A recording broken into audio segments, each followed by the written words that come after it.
It's been awfully difficult for the Mets to escape the clouds so far in 2013, so a little shuffling was in order, and some new hands, old hands, are back on deck. The new look Mets get restarted tonight. At Citi Field in New York, the New York Mets play the St. Louis Cardinals. Tuesday night baseball is presented by Citi. And a pleasant good evening, everybody, and welcome to Citi Field. Gary Cohen, Ron Darling, Keith Hernandez with you tonight as the Mets open a three-game series against the St. Louis Cardinals, who come in with the best record in baseball. It's the first game for the Mets since they demoted Ike Davis and made other player moves. And it figures that the guy who probably will benefit most, at least in the short term, will be Jordany Valdespino, who will get a chance to lead off and play second base for the time being. Well, and second base is Jordany's natural position. I always feel that any successful team has to be strong up the middle, and Jordany's a very fine fielding second baseman. Now, he's a team that lacks speed, the Mets. Jordany at least gives them speed, and Gary, you know I've been touting him. He had great flashes he showed last year, hasn't been playing a lot here, hasn't played well, he's only hitting .226. This is his big opportunity here. He at least has a week of playing every day to show what he can do. And with Valdespino playing second, Daniel Murphy moves over to play first base. We'll talk much more about all these moves as we move along. Meanwhile, the Cardinals come in with the best record in baseball. They have the best ERA. They've scored the most runs. And they've done it despite the fact they've had 7 pitchers this year make their major league debut. Well, what's amazing about them, they were 20-7 in May. They had rookie pitchers get 10 of those 20 wins. But even more importantly, they've replaced 4 of their starting pitchers. Their average age of their starting pitchers now is 25, and the pitcher going for them tonight is 21 years old. And that's Michael Wacha, who we got to see during spring training this year. This will be his 3rd big league start. Well, he was by far the best pitcher in Florida during spring training. We saw him against the Mets a couple of times. Great fastball, great changeup, curveball. Just drafted last season's draft. On the other side for the Mets, Jeremy Hefner continues to pitch well, continues to struggle to get W's. Yeah, he's been pitching, giving up 2 or 3 runs every outing, 6 innings at the most. He's had 3 wins taken away by the bullpen this year. So it's the Mets and Cardinals opening a 3-game series at Citi Field. The Cardinals' only visit to Flushing in 2013. Mets and Cards, all the action coming your way tonight on SNY.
Then Drive event where you can drive away for practically just your signature. By State Farm. Tonight's State Farm agent of the day is John Garfinkel of Brooklyn. Contact John's office at johngarfinkel.com. By the Atlantic City Food and Wine Festival, a 4-day extravaganza, July 25th through the 28th. Tickets are available at acfoodandwine.com. By Nissan. Choose Nissan today for great offers on the most innovative lineup ever. Shop at choosenissan.com. And by Macy's.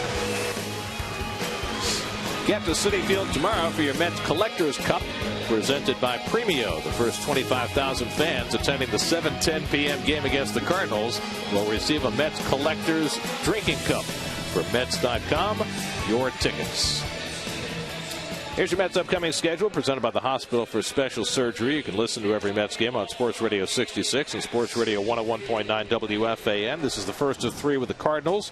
The Cubs are in over the weekend, and then the Mets play 5 games in Atlanta. That is not an off day on the 17th. Trust me, Ronnie, you have to show up that day. Oh. There's a game on the 17th. There are 2 games on the 18th. There's 1 game on the 19th and 1 game on the 20th. So we got it completely wrong. Now, the game on Monday has appeared, but can they move that day-night doubleheader from Wednesday to Tuesday where it's supposed to be? That would be greater magic. I'm going to change my flight on Tuesday then to Monday. It has no effect on me. No, wait, you just got back. You can't be off again. Jeremy Hefner making his way in for his 12th start of the year. It's the Mets and Cardinals. We'll get it all straightened out. First pitch coming right up.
Beltran has the day off. No matter for the Cardinals, who have Matt Carpenter on an 18-game hitting streak. David Freese on a 19-game hitting streak. Yadier Molina, the league's leading hitter. And on and on. And that's the task for Jeremy Hefner tonight. Hefner's stats are presented by Jaguars. You can see the numbers here. Strike thrower. The only problem for him this year is he's given up 11 home runs in those 64 innings. 8 to the left-hand hitters. Yep. Faced the Cardinals in St. Louis. Got a no decision on the 13th of May. 3 runs in 6 innings. And his first pitch to Matt Carpenter is in for a strike. Carpenter fourth in the National League now with that .332 batting average, fourth in the National League as well in on-base percentage. 18-game hitting streak for the now second baseman for the Cardinals, and he's made that transition well. And Hefner misses inside 1-1. From the Keith Hernandez school of hitting. Keith, no gloves. Oh, I like it. I didn't notice. A thin handle, too. I like that thin handle. Good curveball by Hefner, and he gets ahead on Carpenter, 1-2. Hefner's always had the problem of getting out of the gate early and giving up runs early, then settling down. It'd be nice for him to have a nice, clean first inning. Facing the highest scoring team in the National League, the Cardinals averaging over 5 runs per game this year. And they've done it not with the long ball. They're only 10th in the league in home runs, but with an extraordinary ability to drive in runs. Mike Matheny in his second year, his team is hitting so much better with runners in scoring position than any other team in the major league. Well, 341 as a team with runners in scoring position. And the most difficult RBI that I always talk about, Gare, is the 2-out RBI. They're hitting 338 as a team. So they don't hit a lot of home runs. They're only 7th in the league in walks, but they have the highest on base percentage because they have the highest batting average. After fields the comebacker and throws out Carpenter, and there's the first out of the game. All right, we'll take a look at the new Metropolitan defense brought to you by Lexus. And lo and behold, we got Murph shifted over to first base. Valdespin at second. A look at Mr. Neuenhuis, just called up. He'll take over in center field. Colin Cowgill is also a center fielder. It'll probably be a platoon there. So it's a whole new look. Here's Yadier Molina having an extraordinary season. Last year was his best offensive season, and he's bettered it so far this year, leading the National League in batting at .354. Interesting that they have him hitting second, and he can definitely clog up the bases. But you know what? He goes the other way. Cardinals have shown us earlier that they hit and run. They got guys that can handle the bat. They don't strike out, Gary. Well, Molina's been the best defensive catcher in the National League for a long time, but it's kind of extraordinary that in mid-career like this he's become so much of a better offensive player. Well, I just think it comes with experience and success, and also you have to have intelligence to be able to figure out the pitchers. Some guys just go throughout their career and just kind of play the game and don't really kind of figure it out. He's a guy that has his own little computer in his head over the pitchers, and you get better. After behind 3-1, and Molina pops it up. Valdespin onto the outfield grass to call, and that's the second out.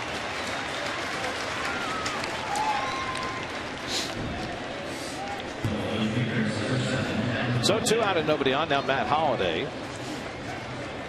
Holliday had been struggling, but his bat has come alive of late. You see a 7-game hitting streak, almost 400 over the 7 games. Cardinals at 41-22, the best record in the majors. There's Carlos Beltran getting the night off tonight. Carlos had a big day yesterday away from the field as Holliday hits one out to right. We'll talk about that in a little bit as Bird pulls it in. 1-2-3 opening inning for Jeremy Hefner. And so the Mets will come to bat against Michael Wacha with no score.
Danny Valdespin has hit leadoff 11 times this year. His first start at second base. Omar Quintanilla, who had led off for the last week, moves to the 2-hole.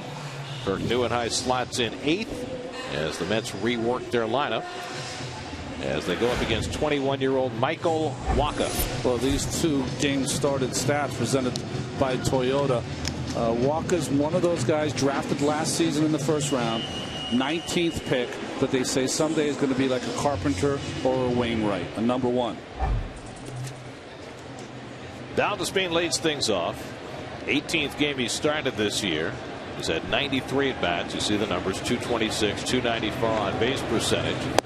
And Terry Collins, talking before the game, mentioned that the Mets are facing 3 right-handers in this series. They're facing 3 right-handers in the series this weekend against the Cubs. And Valdespin, the plan is, will be at second base for all 6 of those games. What happens beyond that, who knows? Well, I think it's kind of a short leash, to be honest with you, Gare. I think that with Murph over at first base, I think that Valdespin should not just be kind of given a weak window here. I mean, anything can happen one way or the other. Well, the line throw right to Carpenter, who snags it for the first out. So Valdespin hit it hard, but he's retired, 1 away. Well, this ball's ripped. It's a big hang with him. Nice play by Carpenter at second base. Almost overpowered him. Wrestled it to the ground. He did. Look at that uniform. Sorry, guys. I had to say that. Forget it. All ex-Cardinals have to comment on the uniform. Is anybody showing any stripes? No one's showing a stripe out there. Darn. Omar Quintanilla hitting second in the order. Let's get back to Valdespin at his leash for a moment. The Mets had various options in terms of replacing Ike Davis at first base, and they opted to slide Murphy over to play first. They could have played Josh Satin there. They could have moved Lucas Duda in from left field. But the one thing that Terry Collins made clear today, and Sandy Alderson did as well, this is a temporary measure, sending Ike Davis to the minor leagues, that whoever goes to first base is going there just until Ike gets back, and they fully expect for Ike to be back. Now, how long a time frame that is, who knows? It depends how he adjusts himself down in Las Vegas. But they didn't want to move Duda in, because then the expectation would be that Davis's spot is being taken over. Instead, they move Murphy. It's Quintanilla, drives one deep to right field. That ball's gone. Wow. Omar Quintanilla with his second home run, and the Mets jump out to a 1-0 lead.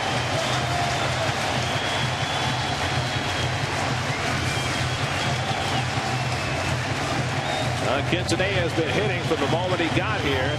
8th straight game he's hit in, and now his second home run puts the Mets in front early. Well, hit the first home run in Miami, similar type home run right down the line. You know, he kind of puts people to sleep. I think hitters asleep because you think he's an inside-out hitter, and then you make a mistake and leave it over the plate. He can turn on it. Nicely done.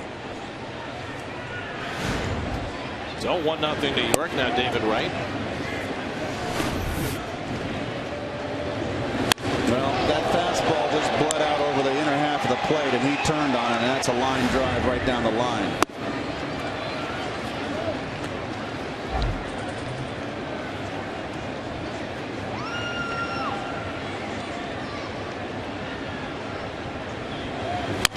David bounces one foul. Wright today named the captain of the National League team for the Home Run Derby the day before the All-Star game.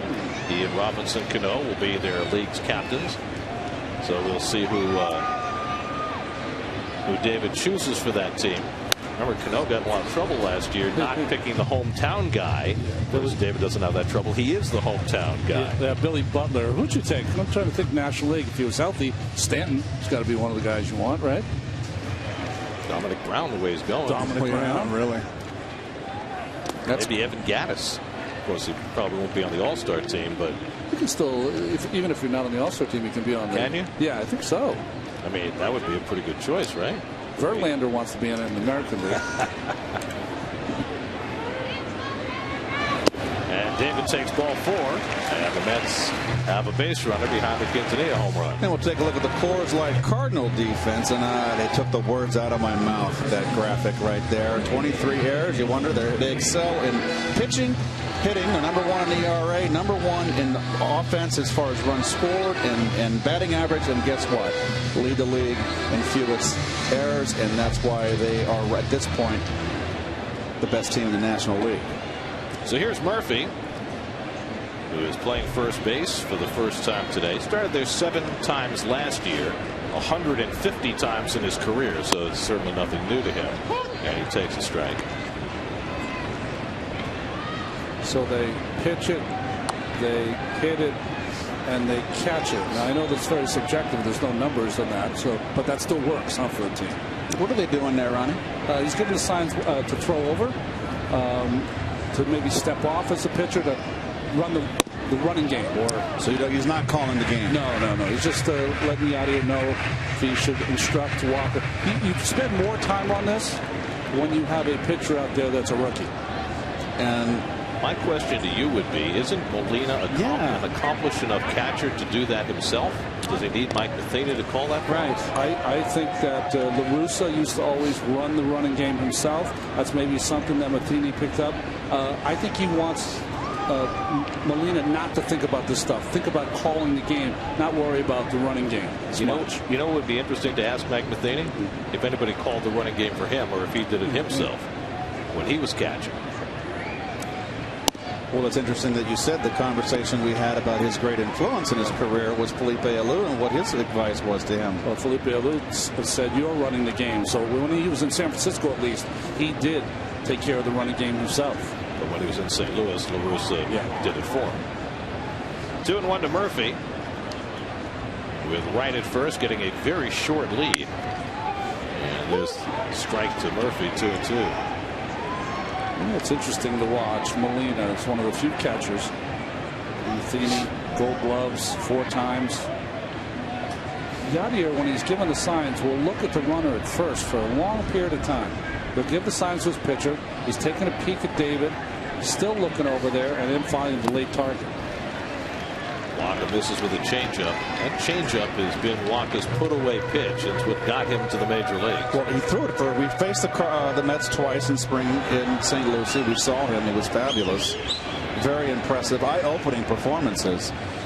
A little struggling right now to get his changeup over, and it is a circle change, and you would think the way the movement is that it would be a split finger run. Right runs. Murphy grounds one and knocked down by Adams, and it trickles into no man's land, and everybody's safe.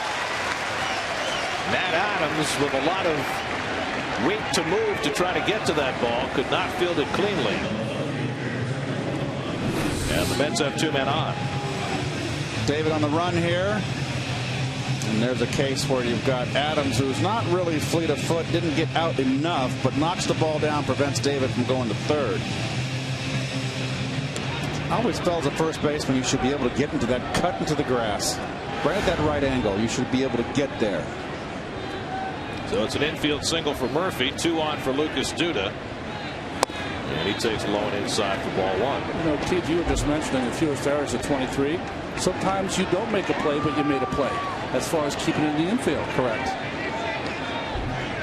Duda hitting just 140 with runners in scoring position.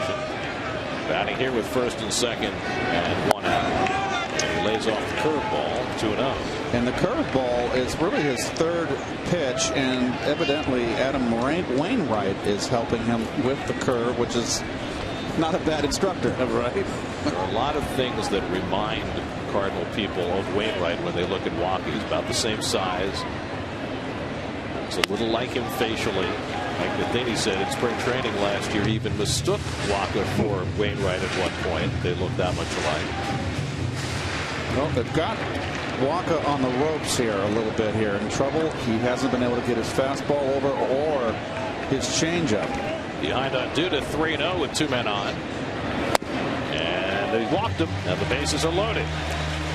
So Walker, who was splendid in his first outing and then got wrapped around a little bit by the Diamondbacks in his second start, off to a very shaky start in the opening inning tonight. And Derek Lilliquist, the pitching coach, will go out. What's the common thing you think that happens to a young pitcher after he gave up a lot of runs and hits in his last game? They'll come into the next start a little worried about the strike zone, a little worried about challenging hitters, because the last time you were out there, guys were getting base hits, 10 in his last start. But that's the opposite of how you're supposed to pitch. Supposed to be very aggressive, and I'm sure Lilliquist was reminding him of that. So the Mets with a golden chance in the first inning, a run in on the Quintanilla home run, 2 walks and an infield hit later. Marlon Byrd bats with the bases loaded. Byrd with 8 home runs, 28 driven in, 325 with runners in scoring position. Waka already 23 pitches deep in this first inning with only 1 out. And Byrd watches wide, ball 1. He's going to get himself in big trouble. The Mets are just 1 hit away from having a big inning here, and that's been difficult for them of late. Saw in batting practice today, Marlon Byrd hit one in the upper tank in left center field. Don't count at 5 o'clock. Still, that's a long way. No, Marlon's been doing a terrific job too, let me tell you. So he's provided, I think, more or as expected. He's done a pretty good job here. Very interesting how John Jay and also Alan Craig play shallow in the outfield. Byrd with 6 career grand slams, the last one in 2009. And Marlon hits it in the air to center. That'll get a run home as Jay retreats. Right tags at third. The throw comes into second. Murphy will advance a base as well. It's a sacrifice fly for Marlon Byrd. It's 2-0 New York. 29th run batted in for Byrd.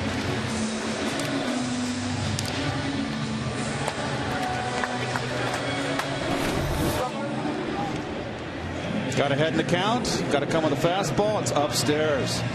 Just got it in enough to beat Marlon. Marlon likes that ball out over the plate.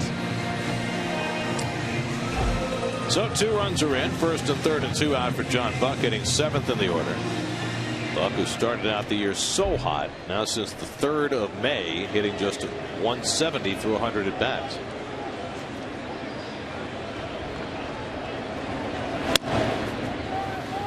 Walker falling behind just about everybody. Well, you know this is a fly ball. It's not going out of the ballpark. So Duda is really the one, and David. The back of the front runner office is going to tag up. And Duda's just tagging up just in case Jay makes a foolish throw to third base, but not this ball club. They're pretty fundamentally sound. But I found change up by Waka 1-1. Sorry, Gary. What I found interesting about that play is that David full sprint on the way in, because you got to be in a sprint in case, let's say, Duda decided to tag up and gets thrown out at second base. You need to cross the plate before that out is made for the run to count. Those are the little things you have to be certain about.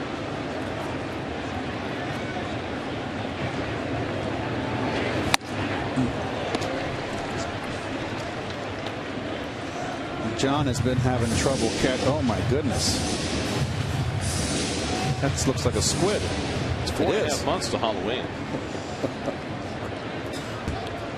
As I was about to say, John has been having trouble getting the barrel out on fastballs. He's been getting beat with the cheddar cheese.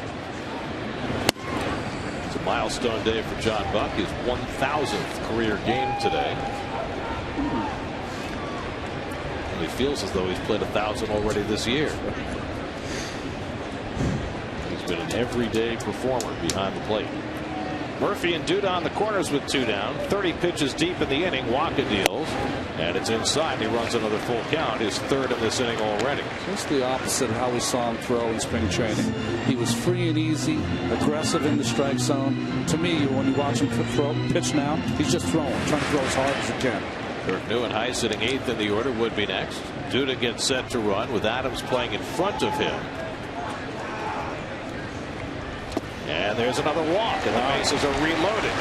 3rd walk of the inning given up by Waka, who had walked only 1 in his first 2 starts combined.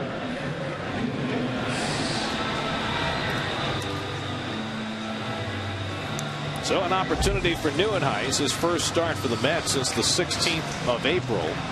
Got sent down shortly thereafter. Hit .232 in Las Vegas. He had 10 home runs in 36 games, and a lot of those came in his last 2 weeks down in Vegas. And a chance here for Nieuwenhuis with the bases loaded and 2 out. And Kirk bounces one foul. Well, Nieuwenhuis's problem was, and we were talking about it in April, was that he hits with an open stance, but he tends to fly his front shoulder out, and he has all arms left. So the key to Nieuwenhuis is to keep that right shoulder and drive it towards the pitcher. Don't fly it towards first base. Keith, when he was at his best last year, he had a couple home runs. He hit Tampa Bay. He had one here to left center field. When he's at his best, he's hitting the ball the other way. Yes, he's very strong. I'd almost be inclined to try to get him as you look at the defense right there. Pretty much straight up. Big gap in right center field. He's not as open as he was prior. If you can look at his stance from the center field camera next time, you'll notice I don't think he's as open as he was in April. It's a little more closed, but he's still slightly open stance. To me, he's squatting down a little more than he did before, though. That's doing a good job laying off that changeup by Waka. He comes with a fastball, and it's fouled off, and it's 2-2. I wonder if Mr. Walker's tipping his pitches, because only in today's baseball would you be able to find that out so quickly. Well, I think also, Ronnie, it doesn't really take a rocket scientist to figure out that they make him get Walker's having trouble with both his pitches. He gets behind, he's going to come with the fastball. I mean, what are you going to look for otherwise? If you're 2-1, 2-0, you're going to look for that number 1. 2-2 with the bases loaded. And it's hit past the mound. Cosma behind the bag, though, runs it down. And a wide throw, but Adams stays on the bag. And that ends the inning. So the Mets settle for 2 runs. Omar Quintanilla opening the festivities tonight. Second batter for the Mets. And he launches one into the seats in right field.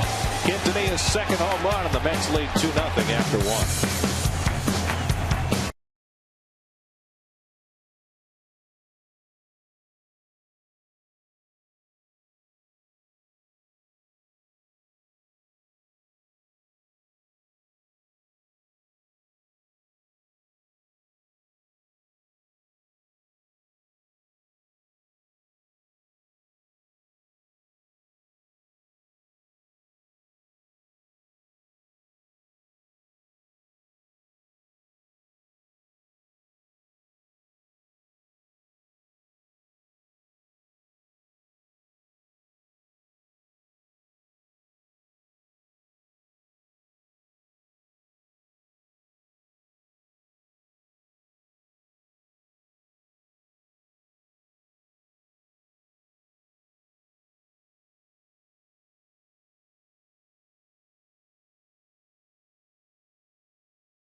Inning for Michael Waka in his 3rd major league start. He was fortunate to allow just 2 runs.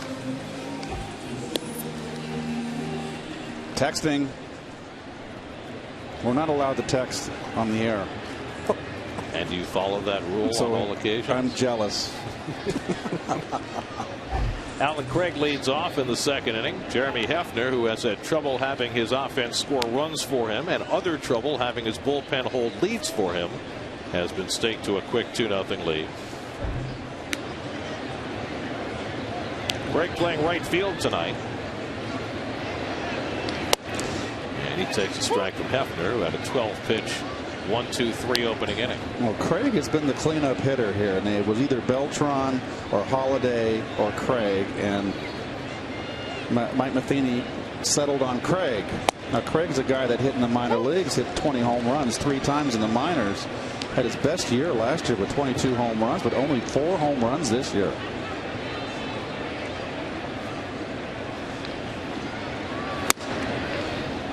Hefner comes upstairs with a fastball, 1-2. But he's got 4 home runs and 44 RBIs. What so will you take? I'll take the. I don't care how you get the RBIs, just get me the RBIs. Drive them in. Well, the Cardinals have had more traffic on the bases than any team in the National League. They have the highest on-base percentage. That creates RBI opportunities. But I think it's instructive when you look around baseball and see strikeouts going up, walks going down, as Craig loops one into shallow right and Bird comes in to grab it. That the Cardinals are kind of an anomaly. They are a team that's not hitting a lot of home runs. They don't draw a ton of walks. They don't strike out. They put the ball in play, and lo and behold, here they are, the highest scoring team in the league. And they have a great 2-strike approach. You saw it right there with Craig. Okay, that's like a humpback line to the right. It's an out. But with 2 strikes, he was trying to go that way. And for a National League team without the DH to be hitting 276, that's pretty darn good. Here's Matt Adams. And the pitchers getting a start at first base tonight. Sorry, Ron, Gary. The pitchers always in the National League always drag down that Team BA. Most of them. Not all of them. Just kidding. You still need a pitcher out there. I know that some managers would rather not. This guy always looks like he's going to hit it 500 feet, or is it me? Like, I want to call him Bam Bam. Man, jeez. A grizzly. Did he have a nice spring? I mean, he was impressive in spring training when we saw him. Of all the hitters we saw in spring training, nobody hit the ball harder than Matt Adams. And he hits that ball sharply just past the diving Valdespin. And the Cardinals have their first base runner of the night. So Hefner was ahead in the count, but couldn't put Adams away. Well, I got to think they're going to have to find a place for this kid to play every day. That ball just hit too hard. Good reaction from Valdespin. Well, right now with Holiday and Beltran and Craig playing the 3 positions at the corners, there's no way you're getting Adams in the lineup. How many more years on Holiday's contract? Many more. That's a good question, because he'd be the one that would be first to go. Here's David Freese, who's been red hot. 19-game hitting streak, matching the longest in the National League this year. Because Freese and Craig are going nowhere. They are the foundations of this ball club, along with Molina.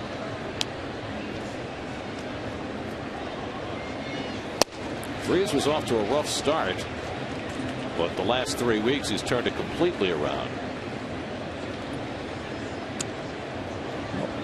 Makes Freese difficult to pitch to. He's got not a lot of home runs so far yet, but he's got a lot of power to right field.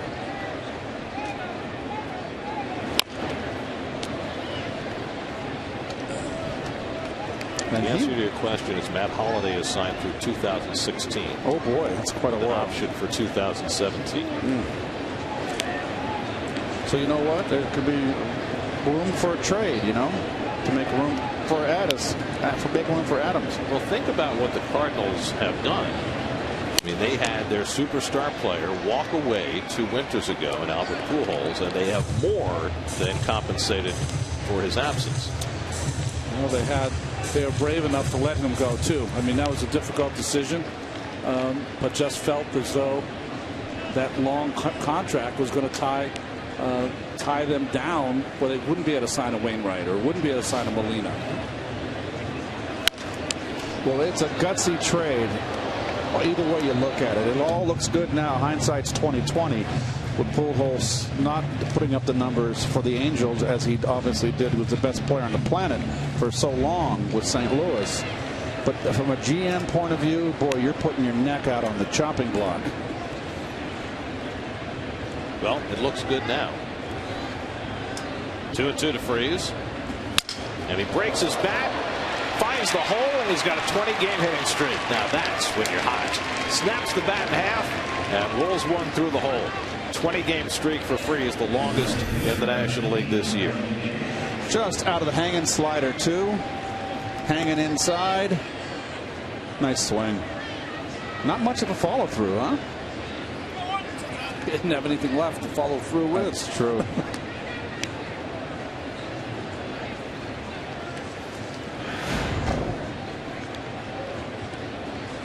So the Cardinals have the tying runs on base, and now the number 7 hitter John Jay. Jay has just recently started to hit after hitting .300 the last couple of years. And he pops this one up into shallow left, and Duda comes in to grab it. 2 out. I really think that Jay, who used to lead off for this team, got pushed back down the lineup. I think that it's not serving him well down in that order. He's got a lot of speed. And here's a great story right here. Pete Kozma. Well, Kozma came up late last year when Rafael Furcal got hurt. And he was a huge key for the Cardinals as they made their way within a game of the World Series. And Kozma had a big hand in it. Never hit much in the minor leagues after being a first-round draft pick back in '07 out of high school, but he has hit better at the big league level. Sorry, Garrett. This is a pop-up right here. Nice play. Murphy tracks it right to the rail inside, retired. Well, Kozma never, I mean, you say he didn't hit in the minors. He had like 212. He had miserable years in the minors, so it's turned around for him. Murphy had just enough.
Jeremy Hefner leads off the bottom of the second, looking for his first hit of the season.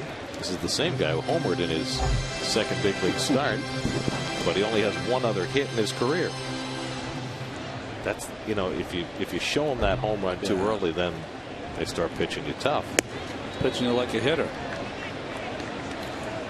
So the adjustment has not been made by Walker yet. Every fastball is up. Every changeup is in the dirt. He is right over the top, too. Straight as a string. He's not getting the low strike from Alan Porter. Got borderline knee strike.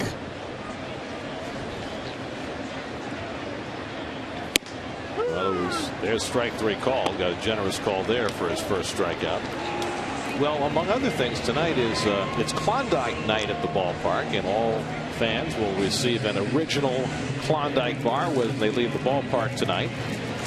The vanilla one with the chocolate coating. You're familiar with that. You already. I got the Oreo. It looks like deep into an Oreo Klondike. Cookies. Looks like Cookie Monster. He had to make sure he got one before Al ate them all. I want to know where these Klondike bars were on Saturday. Oh, that's right. We needed it that day, right? We did. Right about the 18th inning, where the real hunger began to set in. That's right. Well, we thank the folks at Klondike for bringing these by. By the way, our crew in the truck is eating the Oreo Klondikes as well. Really? Yeah, so don't expect to hear from them in a second. Jordany Valdez being lined out to the second baseman his first time up.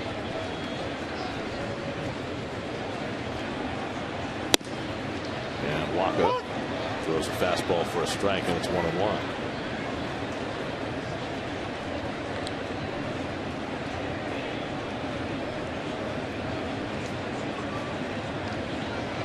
Wacha, who a year ago was pitching college ball for Texas A&M, has made a very quick rise to the major leagues. Started in Memphis, lit it up there, was outstanding, and of course would not have been here except for the injuries to the starting pitchers of the Cardinals. Well, Jake Westbrook's on the disabled list with an elbow injury. They expect him back in about a week. John Gast, who we saw filling in St. Louis, and looked great. He hurt his shoulder. He's out. Jaime Garcia's out for the year with a shoulder injury. Chris Carpenter is trying to come back, although nobody thinks he really can. There's a curveball high, and it's 3-2 to Valdespin. So they've had to fill in with some younger pitchers, and Wacha, less than a year out of college, made it to the big leagues, now making his third start. Ground ball toward the middle. There's a base hit for Valdespin. Charged quickly by Jay to make sure Valdespin doesn't get any ideas. So the Mets have their third hit off Wacha. Tonight's Cold Hard Facts brought to you by Frostbrewed Coors Light. Cardinals have used 8 rookies who've made their debut. 7 of them have been pitchers. So, which really is a testament to their scouting, their farm system. And it's not that just that they've used young pitchers, is that they've been successful. Yeah. I mean, this is a staff that leads the league in ERA. Here's Quintanilla, who homered his first time up and pops one up in foul ground. The Cardinal pitching staff has issued the fewest walks of any staff in the league. They've given up the fewest home runs of any staff in the league, which is an incredible daily double right there. And then add to it, they're second in the league in strikeouts. And as a consequence, they've got the best record in baseball in what right now may be the toughest division in baseball. There's Wainwright doing some instruction. I asked him, does he feel any responsibility to lead or help with these young pitchers? He said, listen, Chris Carpenter helped me. If they need my help, I'm there all the time. But remember, biggest job I have is to win games on my day, so I don't lose that concentration on my every 5th day. This day is Thursday afternoon when he'll match up against Matt Harvey here at Citi Field. Mets beat Wainwright early. It won the only game they won in that 4-game series in St. Louis. Oh boy. Molina gets nicked by that foul ball off the bat of Quintanilla. You know, Molina, interesting enough, a lot of times he'll take the sign. Well, not here, but the foul ball gets him right on top, or right on top of the knee.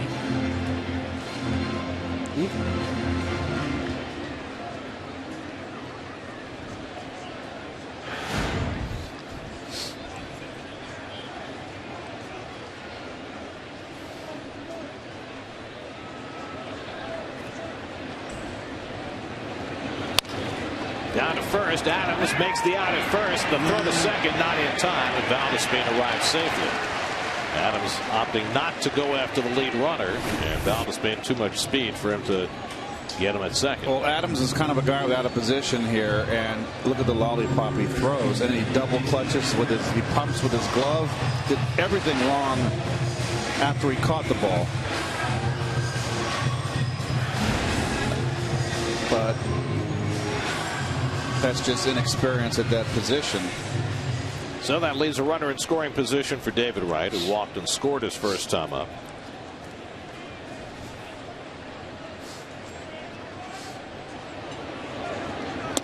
And the curveball from Wacha for a strike.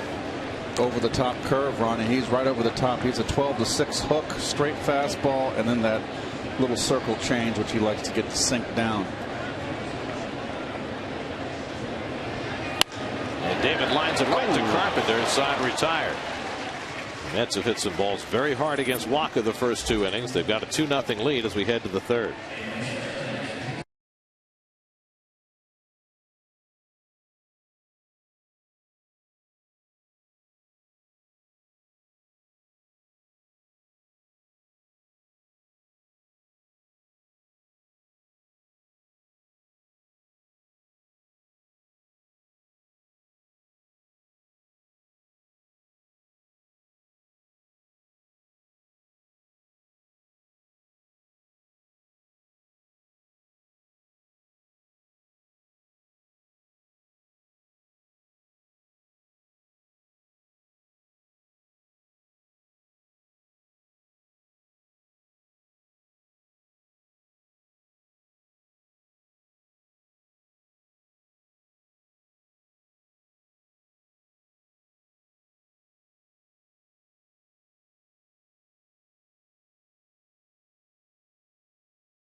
Waka getting some personal instruction from Adam Wainwright between innings. You see Waka was saying, boy, every ball I throw is up in the strike zone. And sometimes it's great just to have a veteran guy there to lead you. What I found interesting when we showed Wainwright in the dugout with pitching coach the Lilliquist, and that Lilliquist is wanting to use Wainwright's piece of experience to help his pitchers.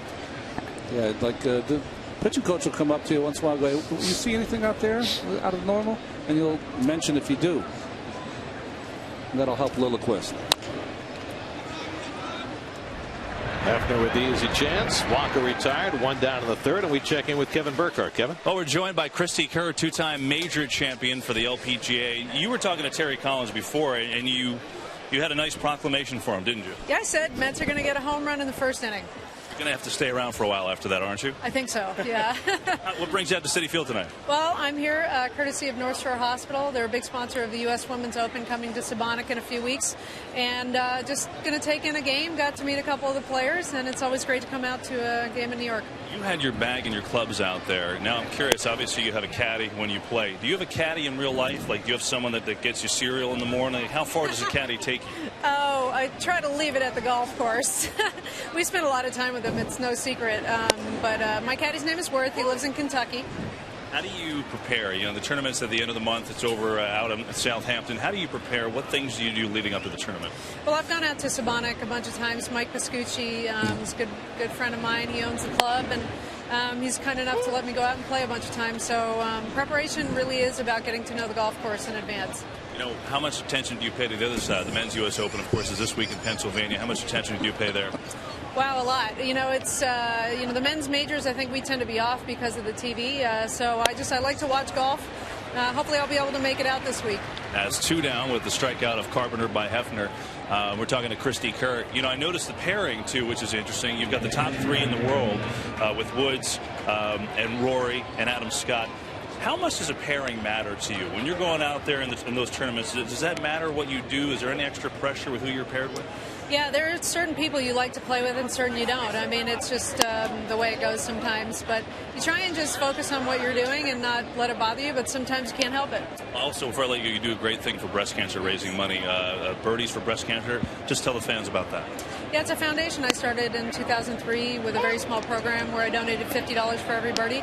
And it's grown over the last 10 years to having an annual event at Liberty National Golf Club in Jersey City. And, we raised over $2.5 million in the last 10 years. And I have a women's health center in Jersey City as well, at the Jersey City Medical Center. Meanwhile, Lorena flies out. Christy, thanks. Best of luck at the end of the month. Thanks for having me. Kerr, good inning for Jeremy Hefner as he continues his solid start tonight.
Cubs on Father's Day. The Father's Day lunch package includes one field level ticket and pregame lunch. Each dad ticket also includes a limited edition t-shirt for dad and a $10 Modell's gift card. Get to Mets.com/Father's Day for tickets.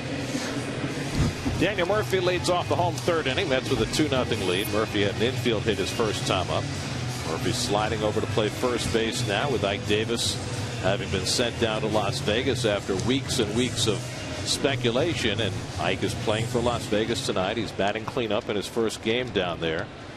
And I guess the question is, what does Ike have to do to win his way back, and how will Wally Backman and George Greer, the hitting coach in AAA, Lamar Johnson, the roving hitting coach, how will they try and get him back to where he needs to be?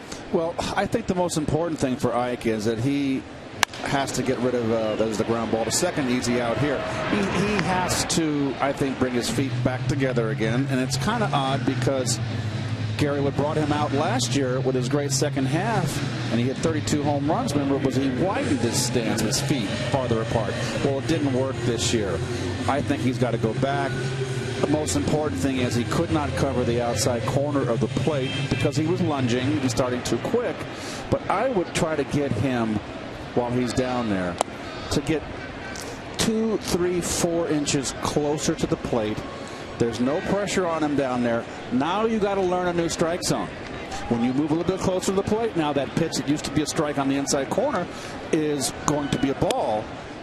So you've got to adjust as far as your new strike zone, not up and down, obviously, but it's side by side because you've moved closer.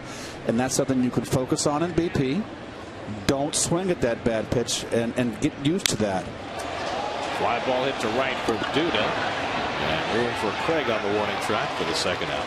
I mean, he's going to come out early every day. When I got sent down, Gary, Ken Boyer was the manager, and to me it was just the opposite. Ike needs to work the opposite field, left center field, and wait longer, starting too quick, getting out in front. With me, I had Harry the Hat Walker come out and make me go inside out, turn me into Matty Alou. And so when I got sent down, Ken Boyer was there and said the first day I showed up, he said, "You're coming out every day at 12 noon. I'm going to throw to you for an hour. You're going to take 20 minutes, 3 sets of 20 minutes, and you're going to pull everything." And I had to break that inside-out habit, and something that I had to fight through my whole career was such a bad habit that I got into. Now, with Ike, it's just a matter of him relaxing. There's no pressure. It's a great humbling experience, Gary, getting sent down. You know, you don't want to come out of that clubhouse. But I think it builds character because you can pick yourself up from the very bottom. I mean, Ike is at the depths of a mortar right now, and this is what builds character. You come up and you fight your way back, and there's less pressure. Go out there and play. And you know what's going to be a positive, I think, for him too, but I think the Mets have to really monitor this, is that the fly balls he's going to hit that are outs here, going to be home runs there. So it's going to be a positive with their hits anyway. So the most important thing is that he has to use left field, wait a little bit. I'm not so concerned about his hitch, to be honest with you. That's going to be hard to change. Willie Mays had a hitch. Hank Aaron had a hitch. It's all about him waiting up at the plate. So you don't think he needs to quiet himself before? I don't know. Old habits are hard to break, Gary. I mean, he hit with it. And like I said, look at what happened with Willie Mays. And Willie Mays is another example. He almost got sent down and would have been sent down if it wasn't for Leo DeRocher. Bird hits one out to right center. Craig going back on the warning track again. And falling down, he hits his head against the fence, but hangs onto the ball. And the sign is retired. Craig losing his footing as he made this catch. And he hit the back of his head and his neck against that fence awfully hard. But he hangs onto the ball. Great concentration by Craig. Wow.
gets into the fence as he caught that long fly ball off the bat of Marlon Byrd, but it looks like he's going to hang in. He'll be the second man up in the inning after Matt Holliday, who flied to right his first time up. Well, he got on his heels there, and there he fell back, and he hit his head. And thank goodness for the padding, because it would have been a lot worse. Holliday takes one up the middle. He's got a leadoff hit. Third hit off Jeremy Hefner. Greg was talking with the trainer and at one point pointed to his upper back, just a little bit below his neck as the point where he made impact. That's where it hit on the fence and then snapped his head back against the padding. Almost like when someone pulls a chair out from under you, that's kind of what it looked like when he went back. Kind of like a whiplash effect. Oh, there he hit it pretty good. But he'll bat here with the runner at first and nobody out. Greg flied to right his first time up, and he takes a slider for a strike. We were talking about Ike Davis and what he needs to do to get himself back, and mechanics is a big part of where Ike has to make the adjustment. But the last couple of months have been so rough as Greg drives one toward the right field line, and that's going to land and hop up against the fence. Holliday digging for third, and stopping at first is Craig. Runners at the corners and nobody out. Nice job by Marlon Byrd playing that one hopper off the fence to keep Craig from getting to second. Well, this ball's hit right down the right field line. Played nicely. Craig doesn't run that well. I have to see what he was out of the box doing. He couldn't have thought it was a home run. I guarantee you that. Well, let's just remember, we just showed a shot of him banging his head up against the wall, so probably not 100% yet. He was going just well and got it in quick. Yep, he did. So first and third and nobody out. Matt Adams the batter. Adams singled up the middle his first time up.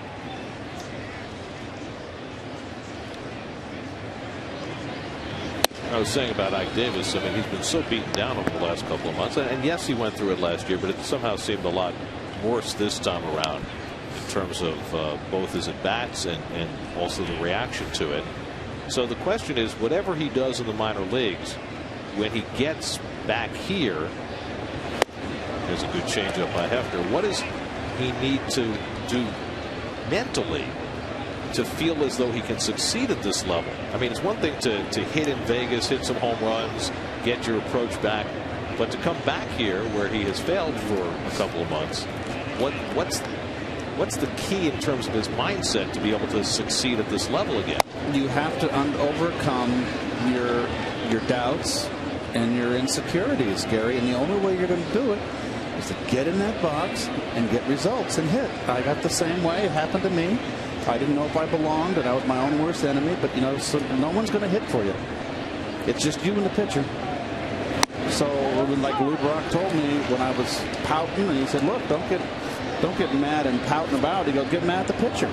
He's the one that's going to get you out of the game you love, and you're going to have to go get a job. Nothing wrong getting a job, but you're going to not be able to play this great game. So stop feeling sorry for yourself. Turn your anger on the pitcher. That was the best advice I ever got. Double play ball, Val spin to Quintanilla, and back to first. A run comes in, but the Mets turn two. 4-6-3 double play. Holliday scores to make it 2-1. Well, good pitch here from Hefner. Just a little changeup, pulled on the ground from Adams, and beautiful turn here, made it look easy. I think the most important thing, whether you're, and I won't address the hitting because I don't know how to hit, but I'll address it as far as it's the same as if you're a pitcher and sent down.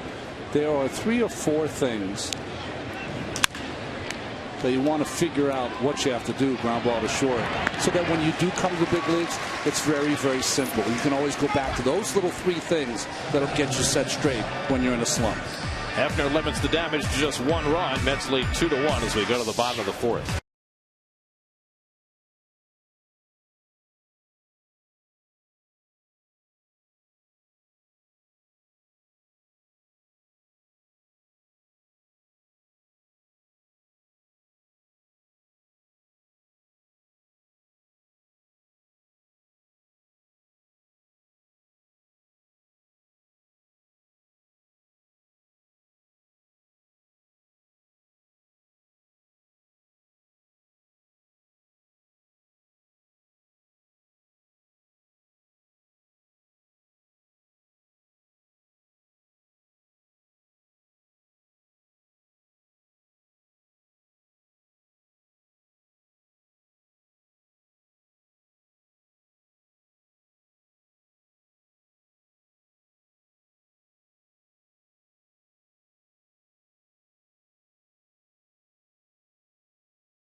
John Buck bounces one foul as we start the bottom of the 4th inning. Buck drew a walk in the first. That scored 2 runs in the first inning, and Omar Quintanilla a home run, a sacrifice fly by Marlon Byrd, as the Mets face Michael Wacha, and they have gotten some very good swings against Wacha. 2 long fly balls in the last inning that were caught. Runs that fastball inside, 1-1. Lower third of the order, Buck, then Neuenhuis and Hefner here in the bottom of the 4th.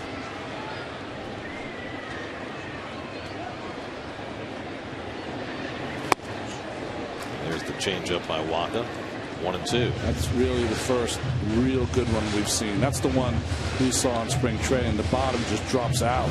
He really gets a lot of drop on this sink. And it's not a strike. So as a hitter, you've got to really make Wacha get it up. I can understand, Keith, why you thought it looked like a split, because it has that kind of action on it. I've never seen someone throw a circle change that gets that kind of. I've seen some sinking action, but not hard sinking action. Buck drives one toward the middle, and that's a base hit. So the Mets get the leadoff man on. SNY Super Slow Motion is brought to you by your Mercedes-Benz Tri-State dealers. Visit them on the web at searchmercedes.com.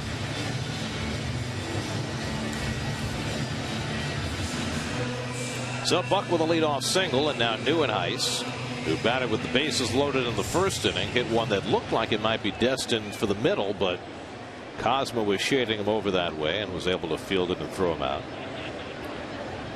Neuenhuis now 2 for 18 in the big leagues this season. And he takes it low, ball 1. Straight away in the outfield for Neuenhuis. The plan for Terry Collins is to have Neuenhuis and Juan Lagares share center field. Not a strict platoon, because Lagares has certainly played well enough that he's going to play and not, sit a whole week against right-handers. In fact, there's a pretty good chance he might play the two of them together. Put Neuenhuis in right field, play Lagares in center on some days. Well, why not give young Juan a chance to show what he can do? It's been a tough road for him. I mean, he's spotty playing. Well, he's looked better and better. I know, but I mean by spotty playing, I mean in terms of he's not in the lineup. He can't get a rhythm. He doesn't play every day. It's tough on a young kid.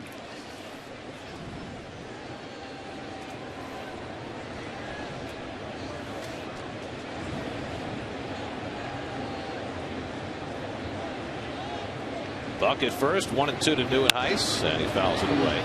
Well, that raises an interesting question for this team going forward. The Mets made, they obviously made the big move in sending Ike Davis down, and then they made a couple of moves at the margins. Mike Baxter gets sent down, Colin Cowgill's back, Robert Carson gets sent down, and Josh Edgin is back. And certainly the Mets look at Edgin as a prospect, a guy they expected to pitch better when he was here earlier this season. He feels he's made some improvements, but the overall organizational philosophy now going forward in this season, and there's Josh Satin, is going to be an interesting one to watch, because here the Mets have a lot of season left, 104 games including tonight.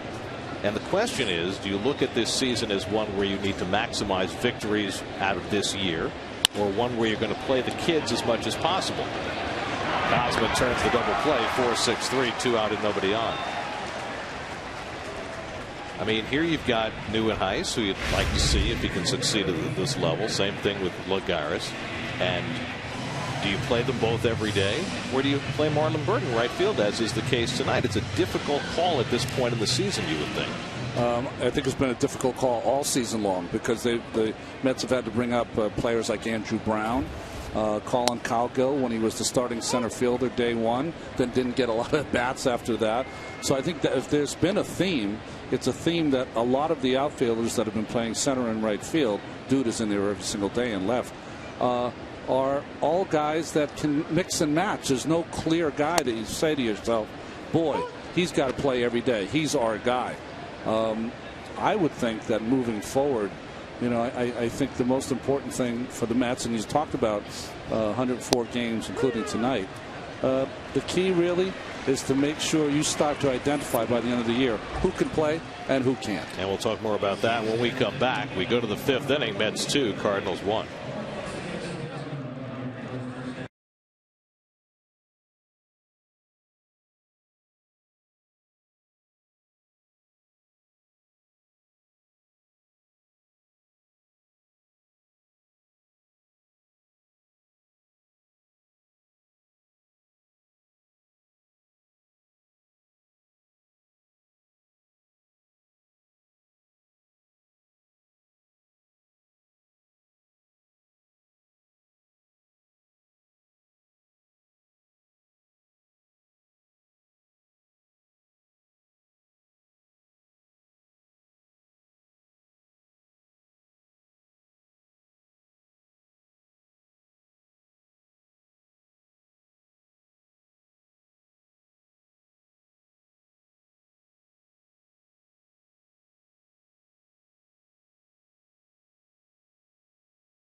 Over the Cardinals on the lower third of the order coming up for St. Louis.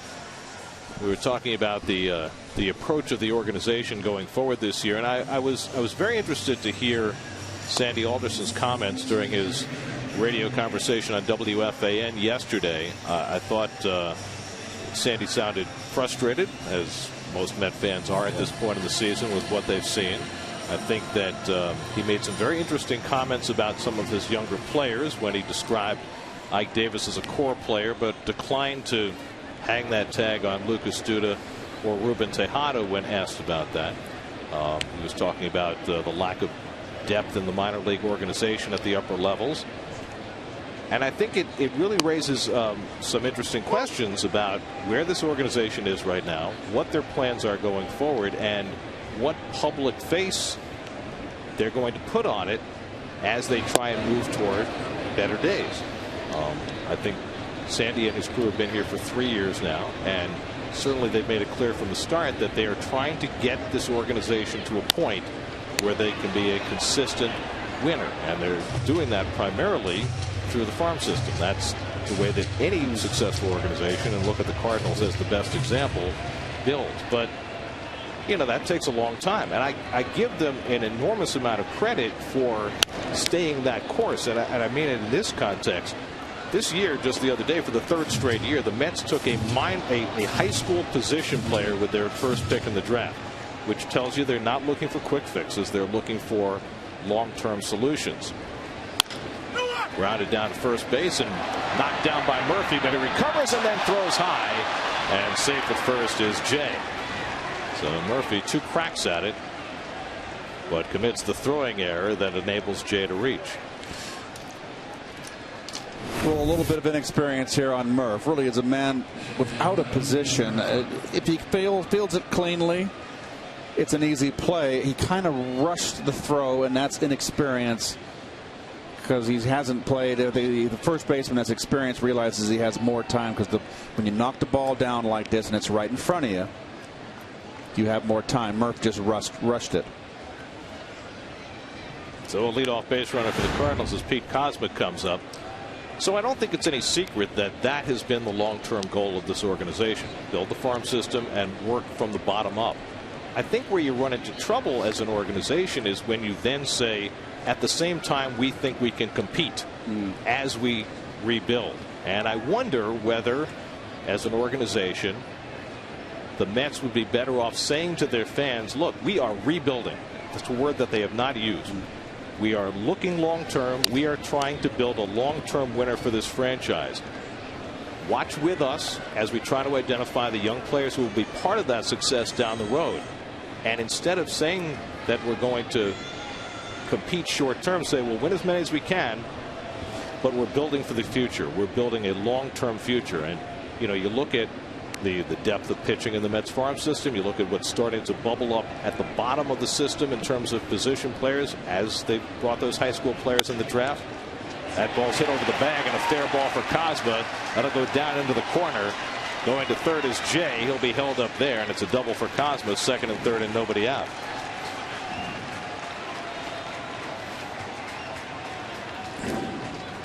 And I wonder, you know, there's always been this presumption that New York fans will not accept that idea of rebuilding.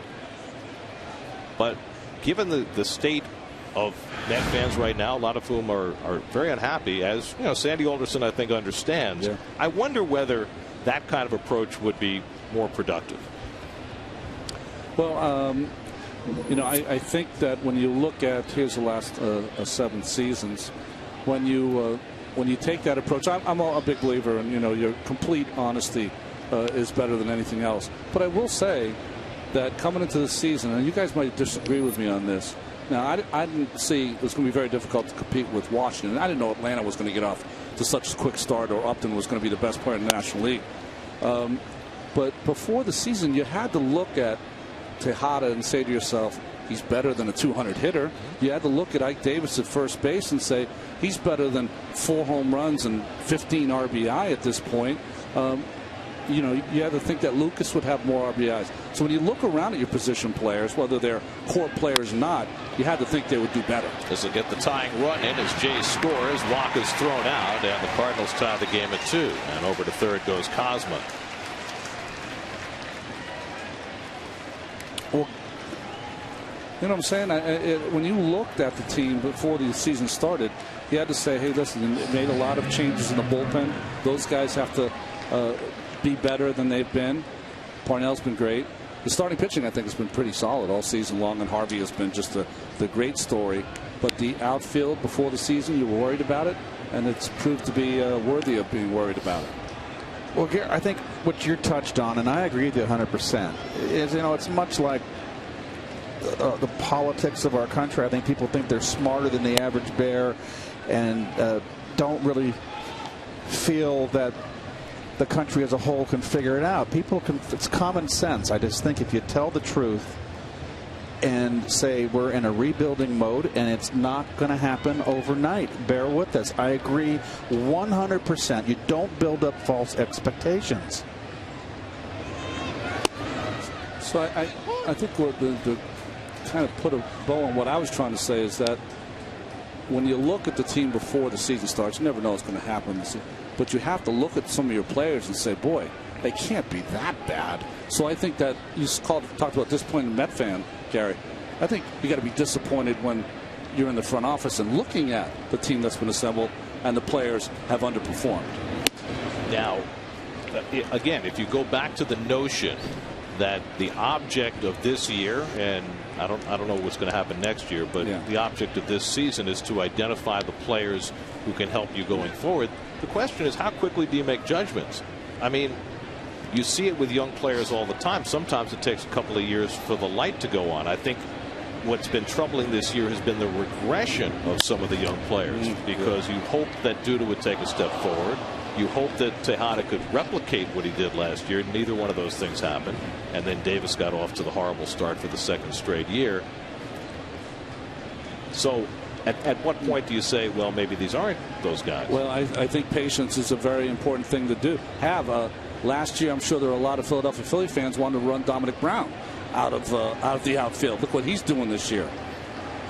It's hard to define. Each player is different. They're an individual.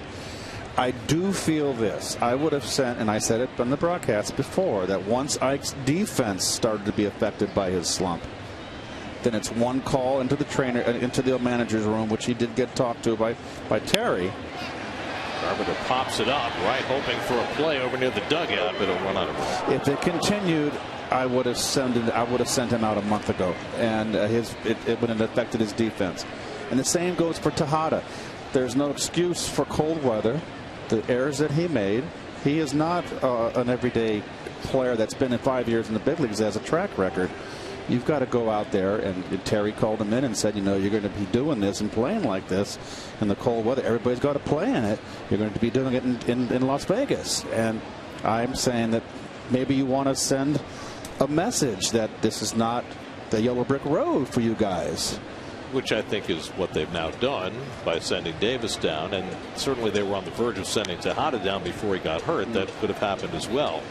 So I think in that respect, that accountability is growing, but it's a lot easier to do that if you have the depth in your farm system. Correct. Which is still a work in progress. I mean, at the upper levels of the farm system, look at the players they just called up. It's all guys who've been here before. Now you've got Wilmer Flores at AAA, who, that's another story. It's a guy without a position, which we've gone through before with Murphy and with Duda. But Flores aside, and Darno's hurt, there really isn't a lot at the upper levels for the Mets to call on if somebody at this level doesn't cut it. Not yet, anyway. Well, Matt Carpenter didn't have a position. He's another guy who said, well, I don't know if he can play, but he kept hitting. And he kept hitting, and they said, we'll find a place for him to play. Precisely. And another thing, too, Gary, is all this extra work. And I cringed when Ike said he took 2 hours of batting practice. And we talked about it on the air. You get arm weary. It's too much batting practice. And all these guys come early and put their work in, But, some guys are big leaguers. Some guys aren't. I'm certainly not saying that about Tejada or Ike. There's ball four. But you can put all the time you want in and work hard, but some guys are big leaguers and some guys aren't. And at this level, it's all about winning and being productive. And if you're not productive, you're going to go. They're going to find someone else. First walk by Hefner, so now Molina comes up with Hefner looking for the double play. I'll say one more thing, and again, going back to Sandy's comments, talking about his frustration with the way this season has gone. You know, the bottom line at the end of the day, season by season, is wins and losses. And again, if you're going to take the long view and say wins and losses this year don't matter, that's one thing. But if you're going to say that they do, the one thing that's hurt the Mets as much as anything else over the last couple of years has been their bullpen. Now, bullpens are the hardest things to predict in baseball.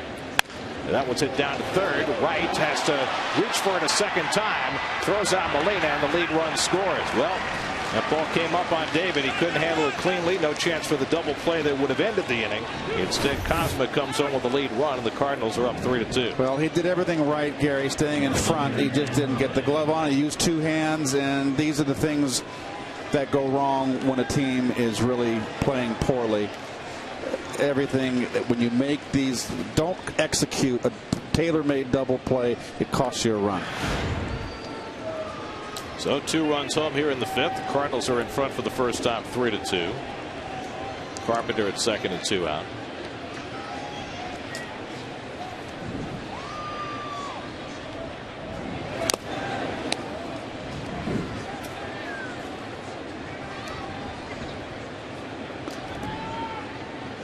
I think a big part of this organization's success for the next year or so, I think d'Arnaud is going to play a huge role if he can stay healthy.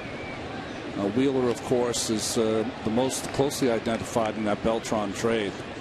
Is going to have to be Harvey-like. You know, Wilmer Flores, you just mentioned his name. Boy, he's been a prospect for a long time because he was signed at 16 years old, still only 21, and got lots of RBIs down in AAA. So that's the immediate help. You know, the Dominic Smiths, the Brandon Nimmos. They're a few years away. Yes. It's sharp and great stop by Quintanilla. Can he throw him out? No, but he saved the run by keeping that ball from going to the outfield. Carpenter has to stop at third. Holiday settles for an infield hit. Notice how the nice play by Quintanilla, by the way, but just notice how the Cardinals put the ball in play. They don't strike out. So great effort by Quintanilla. Not only saves a run, almost made the play to end the inning. I think this organization is going to be built on young pitching. And obviously Harvey's here. Wheeler's coming. Montero's not all that far behind. And there's a succession of 3 or 4 or 5 guys behind them in the pecking order at the lower levels in the minor leagues. And that's how you start with any organization. But there's a lot of work to be done for the rest of the ball club, whether it's the bullpen, whether it's the everyday players. And that's the long-term proposition for this team. And, you know, do you do that by using some of that pitching depth to trade for younger position players? What you don't want to do is you don't want to say, okay, we got $50 million coming off the books in the offseason. We're going to spend it on players who are 30, 32 years old and are past their prime. Agreed.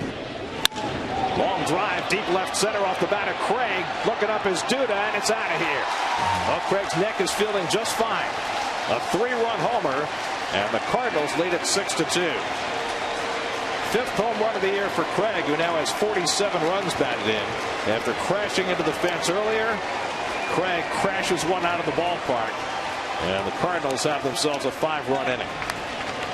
You know, the Cardinals, watching them here, it feels a little bit like the turtle and hare race, right? Mets get off to a quick start, and they just keep trying to bludgeon you the rest of the game. Well, also, too, the double play ball that would have ended the inning. Dan Wortham to the mound, and it's a fastball right down the pipe. Nice swing. Well, you can't give the Cardinals extra outs, and the Mets gave the Cardinals 2 extra outs. The Murphy error to start the inning. Ball that came up on right where they couldn't turn the double play to end the inning. And St. Louis crashes right through, and now they have a 6-2 lead. Now, if I'm a coach on the bench, on the Met bench, I have all my players, all my everyday players. Don't go back and look at the computers about what this guy's throwing. Watch the ball game. Watch this team, how they play. Watch their at-bats.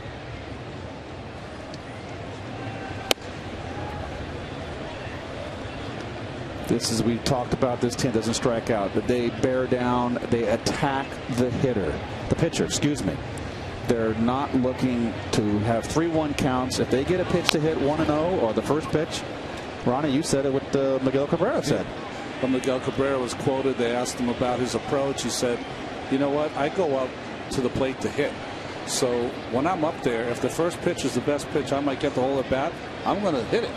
And it sounds so simple, but it really makes sense, doesn't it? It sure does. And it's just that they have an RBI approach. You don't have to hit home runs to score runs. And this team right here has got a bunch of line drive hitters. What's wrong with that? Adams shaken up after banging that ball off his leg. That's a big tree fall hard case right there. See, when you're a big guy like that, you really can't complain too long about any kind of injury you have, because no one expects anything to hurt you. Just because you're big doesn't mean it doesn't hurt. I know, but I'm just saying, you know, that's.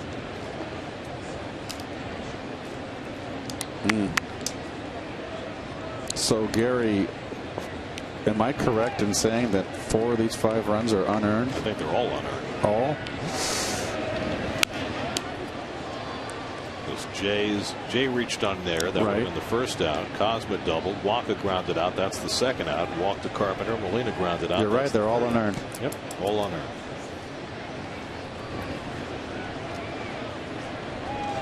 One-two from Hefner. And Adams watches the changeup low. 2-2.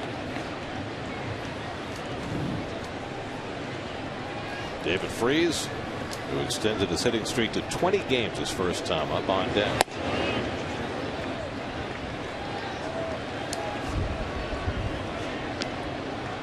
After forced to do a lot of heavy lifting in this inning, 30 pitches in the inning already.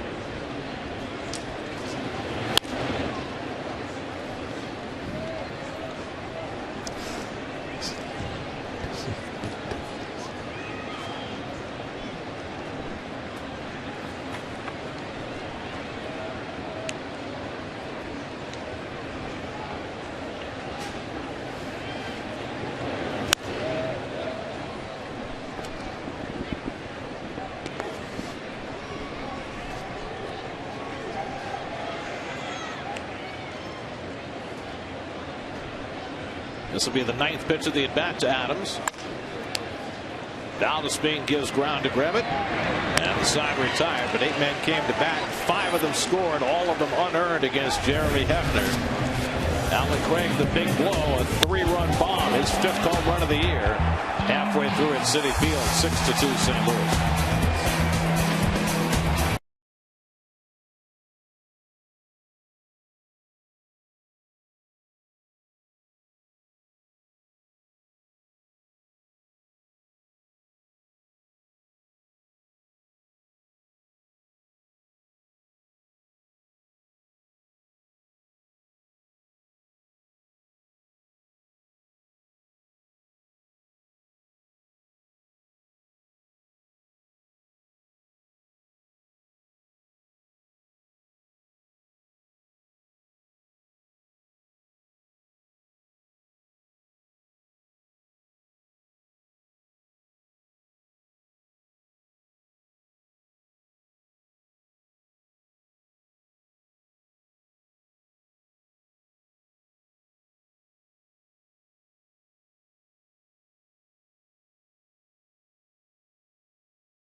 Top of the batting order for the Mets. Now down 4 runs as they come to bat in the bottom of the 5th. Michael Wacha looking for his first major league win, and he's now got a 4-run lead to work with. Valdespin's hit the ball hard twice.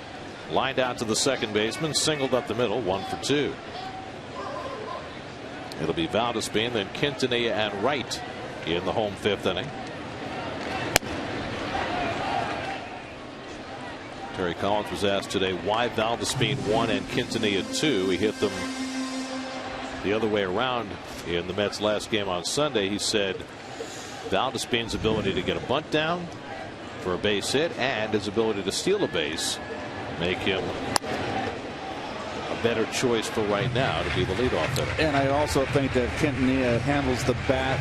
He's more of a compact swinger, makes contact. You can hit and run. You can take pitches. He has a good eye. Where Valdespin is like a wild horse up there. He's hacking. Couldn't drag me away. Oh, listen to some Stones this morning, Gary. Bounce toward the hole. Backhanded by Cosma, and his throw goes very wild, and Valdespin will easily go to second. Infield hit for Valdespin. He takes second on Cosma's error. Well, I tell you what, if Cosma makes the throw here, he's out. But a tough play. Watch the Valdespin like the high hurdles here. He smells hits. And then he makes like Edwin Moses. Look at this. It's low hurdles. It's only the 3rd error of the year for Cosma, who's been playing virtually every day, but that's what Valdespin's speed does. Forces the hurried throw, and he winds up at second base. So now Quintanilla, who started the scoring tonight with his 2nd home run of the year, then grounded out in the 2nd. That's got both their runs in the 1st inning. But they've continued to keep the pressure on Wacha. He needs to get through this inning to qualify for that first big league win. And he threw a lot of pitches early in the game, 37 of them in the 1st inning. This is one of those we can get through it 5 and fly kind of starts for Wacha.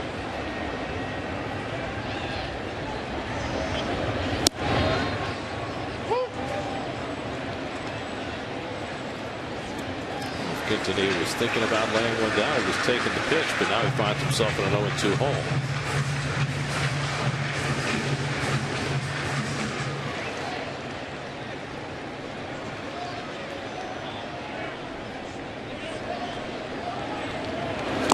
And he goes down on the changeup.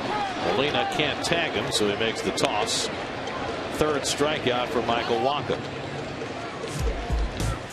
Now, during every Mets game, you can get interactive with SNY Game Day on SNY.TV, featuring pitch-by-pitch coverage, player cards, and in-depth stats. Check out SNY Game Day during every Mets game now on SNY.TV, your online home of all things New York sports. David Wright has walked and lined out. 0 for 1 tonight.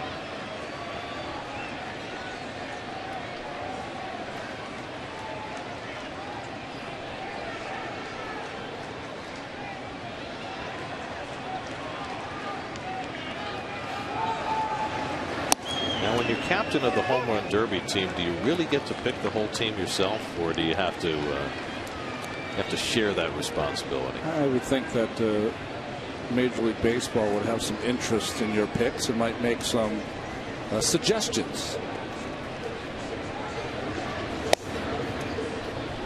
Missed it earlier. David named the captain of the Mets of the National League Home Run Derby team. Now, does that mean he has to be part of the Home Run Derby team, or can he select 4 others? Only if he can find Paul LaDuca. If he can find him, then he's on. He's in. Takes one the other way. Foul.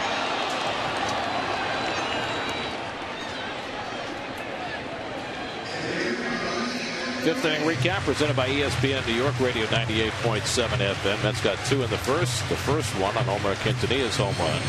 But the Cardinals with 5 unearned runs in the 5th. The last 3 on Alan Craig's 3-run homer. Daniel Murphy waits on deck.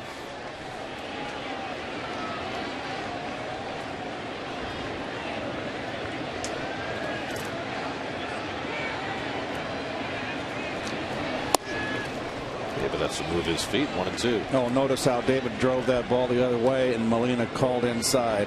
Came, okay, you want to set up out there, we're going to come inside on, see if he doubles up. 21-year-old Michael Wacha, second youngest starting pitcher in the major leagues. And David gets a piece. The Mets have already seen the youngest starter in the major leagues 4 times. That's right. That, of course, is Jose Fernandez. Well, tomorrow for the Cardinals, Shelby Miller is 22. 7-3 and 12 starts. Shelby Miller with an ERA under 2. He was very impressive against the Mets in St. Louis. Here's the 1-2, and Wright goes down swinging on the changeup. Back-to-back strikeouts for Wacha. 2 out in the inning. This is really like a split finger, Ronnie. Yeah. You know, I don't care how he throws it. It's like that splitter action to me. The reason he has so much movement, he's one of the few guys that throws a circle change straight over the top. You don't see most guys are 3/4.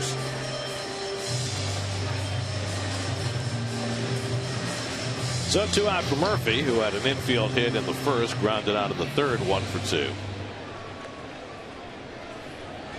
Terry Collins said before the game tonight that Murphy might have to move back and forth between first base and second base while Ike Davis is down in the minors.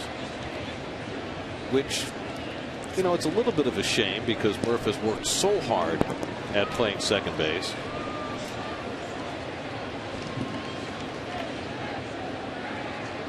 But right now, that seems to be the best chance. Line to the first baseman Adams, who was playing right along the line and in position to grab that and end the inning. 5 in the books now at Citi Field. 6-2 Cardinals.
Fifth inning that saw the Cardinals score 5 unearned runs. David Freese leads off in the top of the 6th. Freese had a broken bat single into left his first time up, extending his hitting streak to 20 games. That's a nice round number. Call strike. Freese 1 for 2 on the day. John Jay on deck. Pete Cosma to follow. Cardinals 6 runs, 7 hits. Mets 2 runs, 5 hits.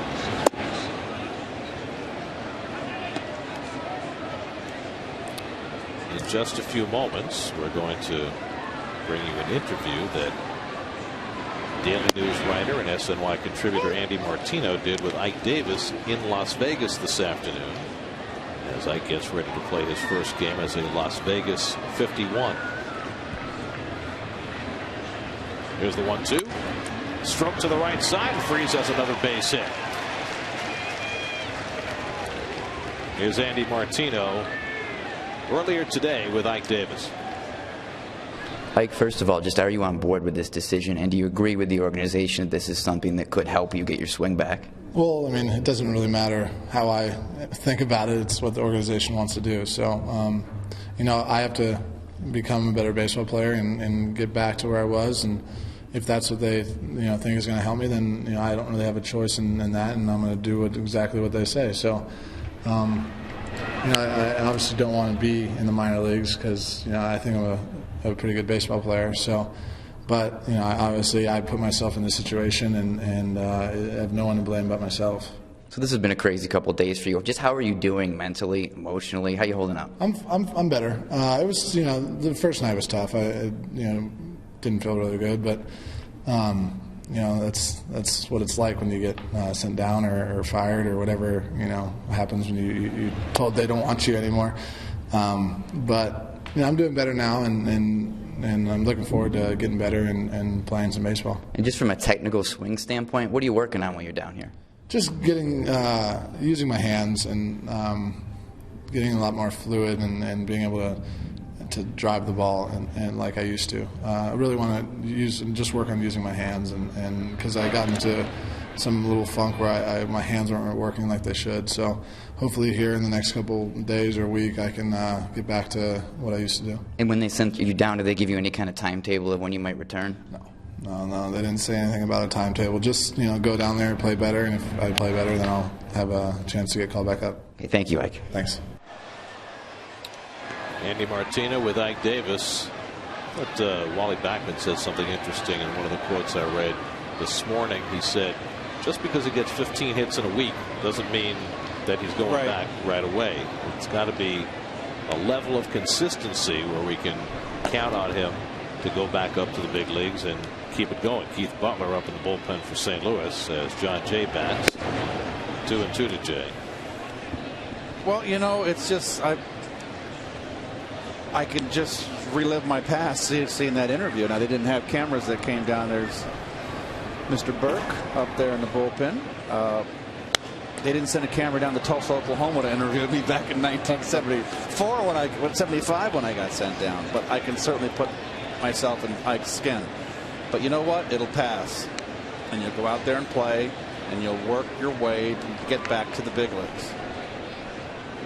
No guarantees, but you're going to have to just go work and to get your stroke back and earn your way back to the show.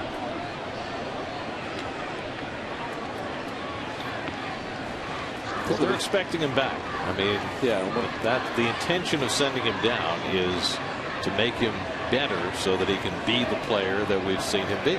You just get him out of the bright lights. Everything will get a little quieter. He'll have some discussions with Wally about hitting and all those things, different approaches. I think that, from a technical standpoint, there's 4 or 5 different kinds of mechanics he's had at the plate, even just this year, and that's just too many to make those kind of adjustments from, your more natural see the ball, hit the ball kind of deal. It's taken away your athletic, abilities. Fly to shallow left center, and Duda angles in to get it. Jay retired, 1 away. Let's check in with the studio. Gary Apple is there for a game break presented by your Tri Honda dealer.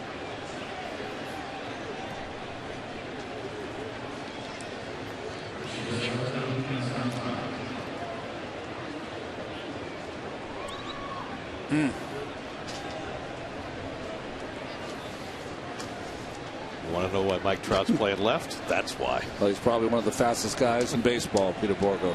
He's been hurt this year. He's only recently back from the disabled list, but he can really go get him. Here's Pete Kozma, 1 for 2, doubled and scored in the big 5th inning. And Murphy gives this one a look, but going to go out of play. Gary, you mentioned earlier before the game, so everybody knows by now, that George Brett became I guess, is he the interim batting coach, and got all his hitters together that were struggling and said, okay, enough thinking. I just want you to go out there, see the ball, and hit it. You know what that means? Stay away from the computers. Stay away from the charts. That pitcher A throws 60% breaking ball, 2-1 count. Get away from all that stuff. See the ball and hit it. Let your natural ability take over. And I couldn't agree more. And by the way, the Royals are 8-3 since Brett arrived, and they've won their last 6. And in some of the same predicament, they had some young players who had went backwards. Right. Hosmer and Moustakas and all those guys. Cosma strikes out. Just the second strikeout of the night for Hefner. 2 out in the inning. Good slider here from Jeremy. I mean, guessing, when we see a lot of it, and there's always been guess hitting, and some guys have to guess hit, but that's for veterans. If I'm my 1974, my rookie year, I'm going to go up with a 1-2 count off Kuzman or Seaver, and I'm going to look for a breaking ball. But what? Because the charts say? No, I don't think so. Quintanilla throws out Waka. That ends the inning. So Hefner works around a leadoff base hit. Has to come up at the bottom of the 6th, trailing 6-2.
He gets a call against the electric young Shelby Miller for the Cardinals. And then a gem Thursday day game. It's Harvey and Wainwright to finish off this series, Mets and the Cardinals. What we've been doing this whole extended week for Dylan G is sitting with him and taking a look at what his routine is on a day-to-day basis. And G is a thinking man's pitcher, that's for sure. He's always very philosophical this whole week. Every day I've sat down and talked to him, and it's been a fun exploration into his mind. This week's been a little different. He's going to go on a week's rest now. He pitched last Wednesday in Washington. He's going to pitch tomorrow. Originally it was going to be Thursday, but after Markham came in and pitched, the schedule got changed a little bit. So G threw a light bullpen session on Saturday. Yesterday, the day off, came in and played catch with Jeremy Hefner. Today, it was just a play catch session for G and then get ready for tomorrow. So, you know, really when the week comes down to it, you're looking at a couple things. Your bullpen session, that day I do an upper body work and a big shoulder workout as Duda rips one to right. And that's going to be caught by Craig. He said the other couple weight issues, weight room issues, big leg workout, what should I do the day after a start. Other than that, you're talking about playing catch, you're talking about doing sprints, and honestly watching a lot of film and preparing the game plan. That's, in a nutshell, what the week is about. The intriguing thing about G, guys, has been his bullpen sessions the last 3 timeouts. Why? Number one, they're shorter. He's only thrown 20 pitches. Normally, he goes about 35 to 40 pitches. Number two, he hasn't thrown a single pitch in his pen out of the windup. He said, I was looking at a lot of film and talking to the catchers, and I think one thing that really was a big bugaboo of mine earlier in the year is that, I'm going fine, I give up a hit, and then I get crushed when I work out of the stretch because my fastball command was terrible. So on Sunday, he threw 20 pitches, all from the stretch, all fastballs. He said that was enough for me. I'm trying to learn my body to not overdo it. I felt good with that. That's what I'm going to go with, guys. Berg gets under one to center field. Jay back, has room, and there are 2 out. Well, Ronnie, how much of a difficulty do you think a pitcher has? Gee, think about his week. He pitched Wednesday.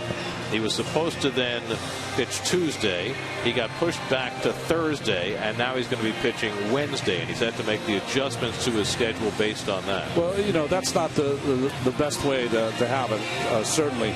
But when you're at the bottom of the rotation, that's the things that are going to happen. That you're going to be pushed for top of the rotation guys or moved around. That's going to happen. Kevin talking about how many pitches he'll throw in between starts rang very true for me, because if I was on the top of my game, I'd just maybe thrown a shutout or 2 or 3 games in a row, then I would never throw more than 15 to 25 pitches in on a side session, because I don't want to ruin it. I got it going. I don't have to leave it here in the bullpen. Only time is when you're struggling a little bit, you'll spend more time out there trying to get back to where you feel you belong. Buck's been on base twice tonight with a single and a walk, and he nubs that one foul, 1-2. Ronnie, I was asking Dylan too. We said all these games of catch, especially this week with the extended week with the rain and the different schedule and things. Is there anything specific you're trying to do? And he said, well, sometimes it's really just range of motion, but there's a lot of times, most of the time for me when I'm playing catch, I'm trying to use it to mimic my delivery. It's all about repeating the delivery for me. Even in a game of catch, that's my goal. That's what I'm trying to do. It's funny. I would never throw from the stretch in between starts. Negative thinking. I don't want to be in the stretch. I don't even like being in the stretch from the game. So I never ever threw from the stretch in between workouts, in between starts. Interesting. It's just negative to think that way. This next start, I might not be in the stretch the entire game. Well, it never happened that way, but it would have been nice. Almost. Yeah, almost.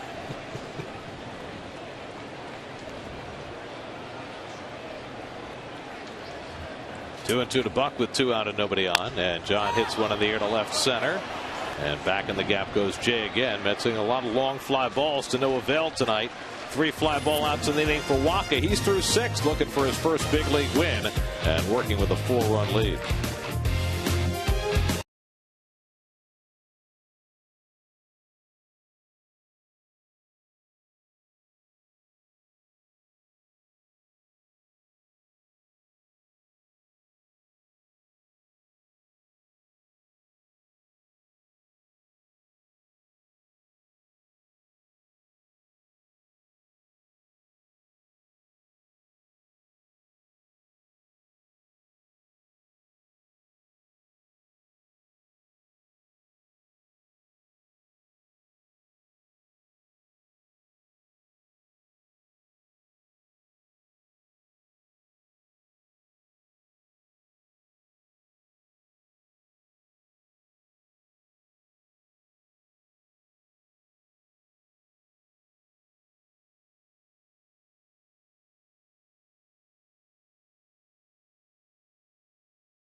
By City Tuesdays. City credit and debit card holders enjoy savings and benefits at Citi Field. Learn more at Mets.com/City Tuesdays. Get a preview of tomorrow's Mets-Cardinals Game 2 matchup at Citi Field with insider info and opinion, plus all the latest news from Jets and Giants minicamp on Loudmouths, presented by Caesars Atlantic City. Now at a new time, tomorrow at 5:30, only on SNY.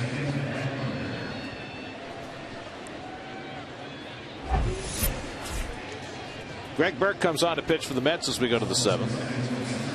See his numbers. He's only given up a run in 10 innings since his recall from the minor leagues, Greg Burke. Juan Lagares comes in to play center field. He'll bat 9th. Kirk Neuenhuis moves over to right field. And so the pitcher hits in the 6th hole as Marlon Byrd came out. Matt Carpenter, top of the batting order, will lead off against Burke in the 7th inning. Jeremy Hefner threw 98 pitches over 6 innings, allowed 8 hits, 6 runs, only 1 of them earned, a walk, 2 strikeouts, and a big 3-run homer hit by Alan Craig. One of the advantages you have if you have a manager that's a former catcher, he can talk to you as a former player, guy who caught great pitching, and also as your manager. So, you know, one thing you'll find when you're around Mike Matheny is that, I don't know how to describe it, but you know when you're around people that just have leadership qualities, leadership abilities, he has them in spades. Well, being a catcher, you're in control, you know, so it's a natural transition from player to manager to be a control guy. Well, certainly the history and the present is rife with catchers who have become successful major league managers.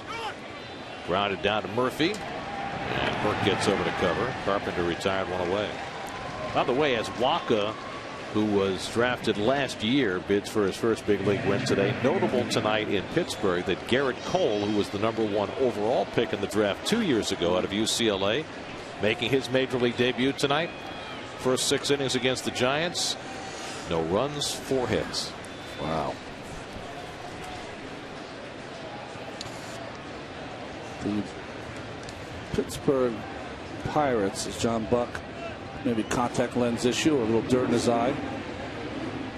The Pirates this year in games that have been decided by 2 runs or fewer are 26-13.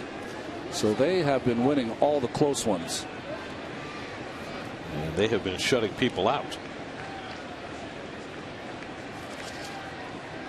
Pirate pitching staff already has 10 shutouts, the most in the National League. And they're working on one again tonight with Cole in his debut. So Buck's okay back behind the plate. Here's Molina, who's 0 for 3, drove in a run with a ground out in the 5th inning. That was the run that put the Cardinals in front. It could have kept the game tied. It was a 1st and 3rd 1-out situation. Molina hit one down to right at 3rd. The ball came up on David, played it off his chest, and that cost him a chance for the double play. It put the Cardinals in front, and then 2 batters later, Craig hit the 3-run homer and made it a 6-2 game.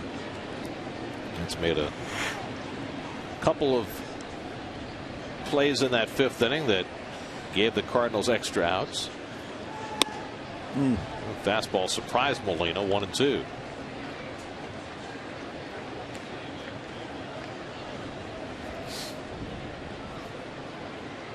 Yadier Molina came into the night the leading hitter in the National League.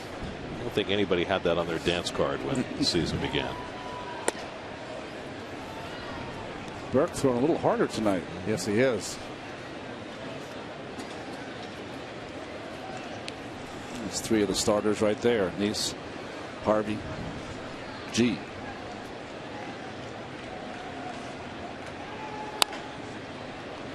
Well, we've been talking about it for a couple of weeks now. The fact that the 3 guys at the back of the rotation, Hefner, G, Markham, are competing to stay in the rotation because it certainly looks almost certain now that Zach Wheeler will be promoted next week. So today was yet another piece in that audition process for Jeremy Hefner.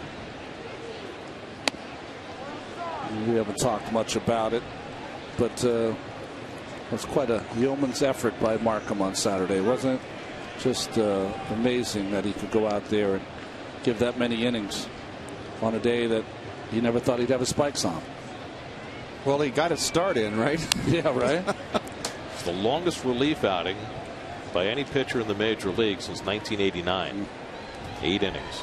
Scott Sanderson was the last to do that some 24 years ago, and he was tremendous. And got a loss. Got an L for his effort. Second extra inning loss for him in relief against the Marlins this year. Fly ball out to right center, and back goes Neuenhuis onto the warning track, and it goes off his glove. Molina will cruise into second base. Well, Neuenhuis misjudged it at first, turned on the Jets, looked like he had it lined up, but he didn't catch it.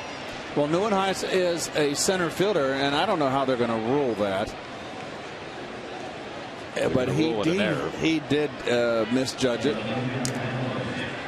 Got a glove on it and just missed it. They have a word that they use for outfield play, say drifting. That's what he was caught there, just kind of drifting on that ball. He just got out of position not to make the catch. Well, it's the Mets' second error of the game. Molina at second with 1 out. Now Matt Holliday, who is 2 for 3 tonight. He scored 2 runs.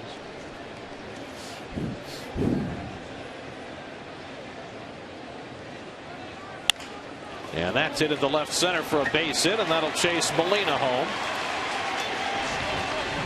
RBI single for Matt Holliday. His 3rd hit of the night makes it 7-2 St. Louis. And note, attacking first pitch in an RBI situation. Pitcher's in trouble. Don't let him get ahead with a fastball. Good hitting by Holliday. Well, we talked about it at the outset tonight. The Cardinals as a team hitting .341 with runners in scoring position, which is just off the charts. And it's not an aberration. It's the way they approach it. They're not a big home run hitting team. They don't draw an enormous number of walks. They swing the bats and they drive in runs. They've got good eyes at the plate. They don't walk a lot because they make contact. They go up there with an idea, but it's not a passive strategy to beat a pitcher. It is offensive in nature.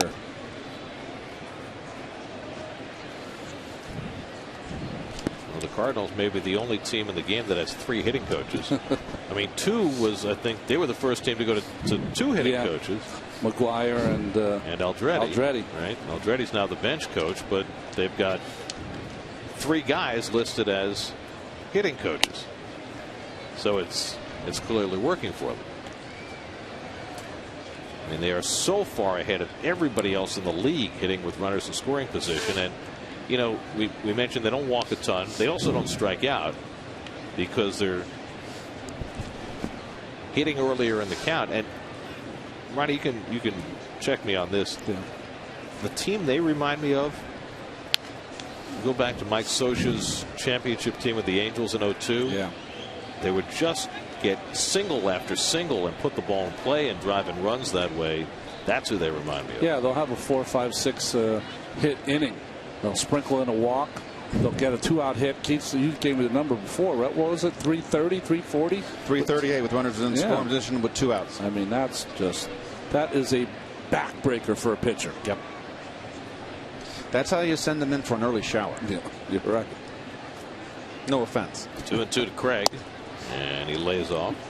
Craig, remember, back in the bottom of the 3rd inning, caught a ball hit by Marlon Byrd on the warning track and slammed his neck and his head against the right field fence. He was definitely shaken up. The trainer looked at him. He stayed in the game. He singled off the wall in the 4th inning, and they hit a 3-run homer in the 5th inning. Guess he didn't need to use his head to hit. Burke strikes him out with a slider, and that's the first strikeout for Burke. Here's that collision with the wall.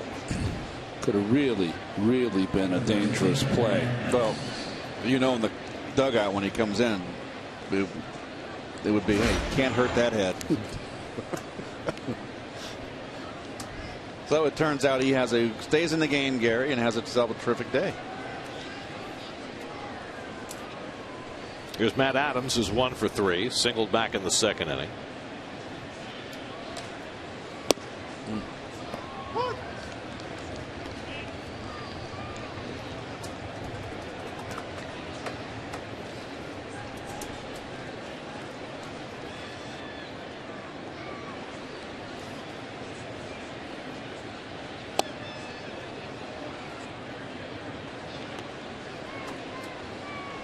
Josh Edgin, just back from the minor leagues, up in the Mets bullpen. Adams playing first base today. Normally Craig plays first and Carlos Beltran plays right field. But Beltran getting the day off today. We mentioned earlier Carlos had a very special day yesterday. If you remember from when Carlos was a Met, he established a baseball academy down in Puerto Rico. And today, yesterday, the first graduating class from the Carlos Beltran Baseball Academy received their diplomas. 44 boys, all of whom are heading to college, who learn baseball and academics at Carlos's academy, and he went home to Puerto Rico to attend the graduation ceremony yesterday. Oh, that's fantastic. Very nice. You know, where there's, always so baseball rich was Puerto Rico, that has gone through a little bit of a down period, really, and young people that are interested in playing the sport. Pulled over the bag. That's a fair ball. Hits the jutting stands. New and Ice stumbles trying to go after it. Holiday to third. He'll be held up there. And pulling in at second is Adams with a double. Second hit of the game for Matt Adams.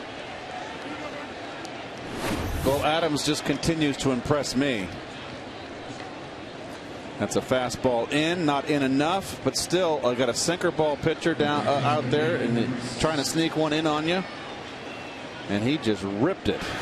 Now, not to nitpick on Murph, his first game back at first base, but you got a left-hand hitter up. You see how far he came off the bag. Is that too far, Keith? No, I don't think so. Ken Boyer always told me that you're going to get beat more in the hole to my right, to Murph's right, than you are down the line. So he always, Ken Boyer, who was a Gold Glove for third baseman, by the way, always preached take away the hole on both corner infields. Now, if you got a Dave Kingman up, I mean, obviously you're going to play the third baseman's going to play the line. He's retired. I'm not contemporary, I know. For Willie McCovey, I'd guard the line. I believe he's retired as well. Carlos Pena. How about Adam Dunn? There you go. There you go. Right. Very, very good. All you young kids out there that missed Willie McCovey, you missed quite a hitter, quite a power hitter. David Freese 2 for 3 tonight. Burke gets ahead of him 0-2.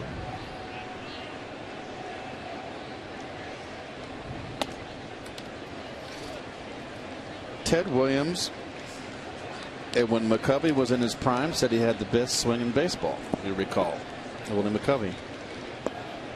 Very similar swing to Ted. Big follow through.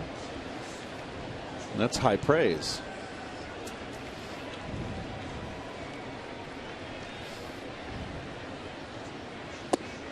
Willie McCovey came up in 59 midway through the season, played only less than 100 games, and won Rookie of the Year. Yes.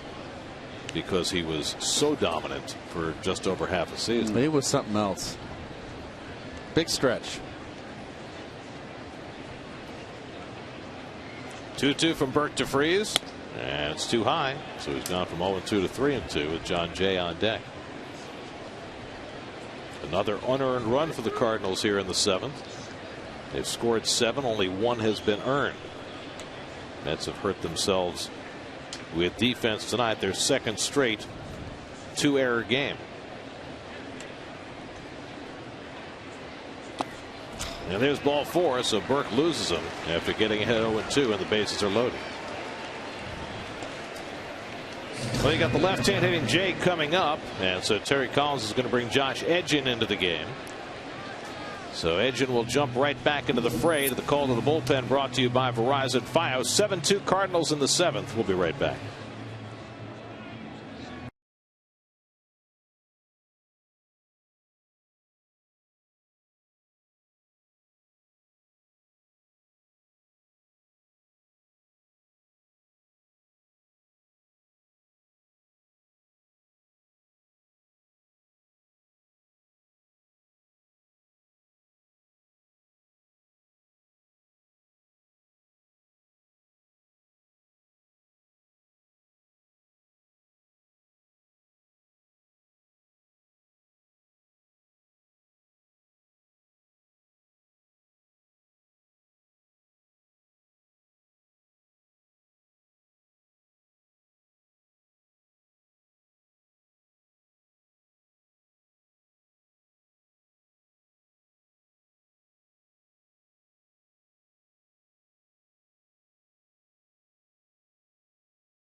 very impressive so far in his major league debut. First overall pick 2 years ago by the Pirates.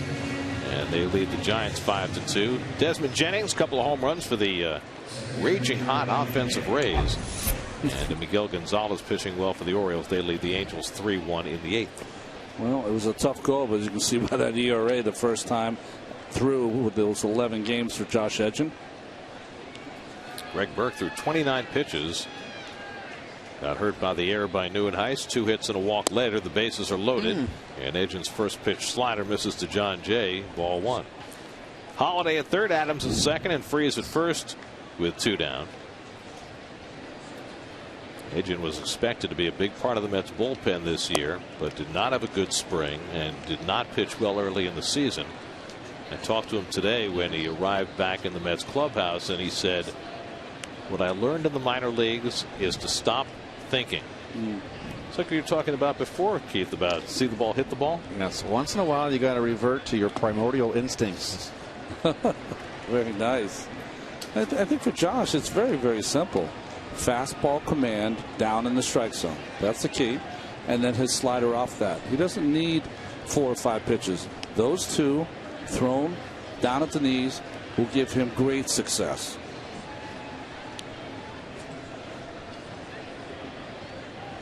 There's the fastball, but it misses inside. And he's behind on Jay 3-1 with the bases full. Well, good pitch to hit. Obviously, I'm stating the obvious.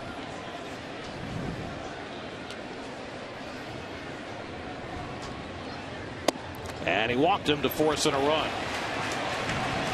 Not the return that Edgen wanted. He walks Jay with the bases full. Holiday trots in to make it 8-2. And the Mets bullpen woes continue.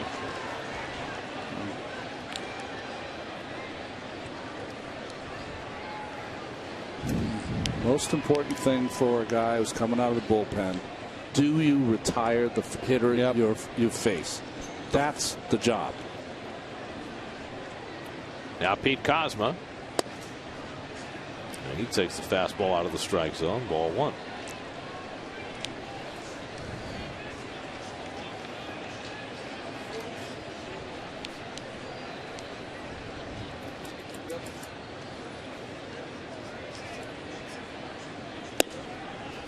Two and 0.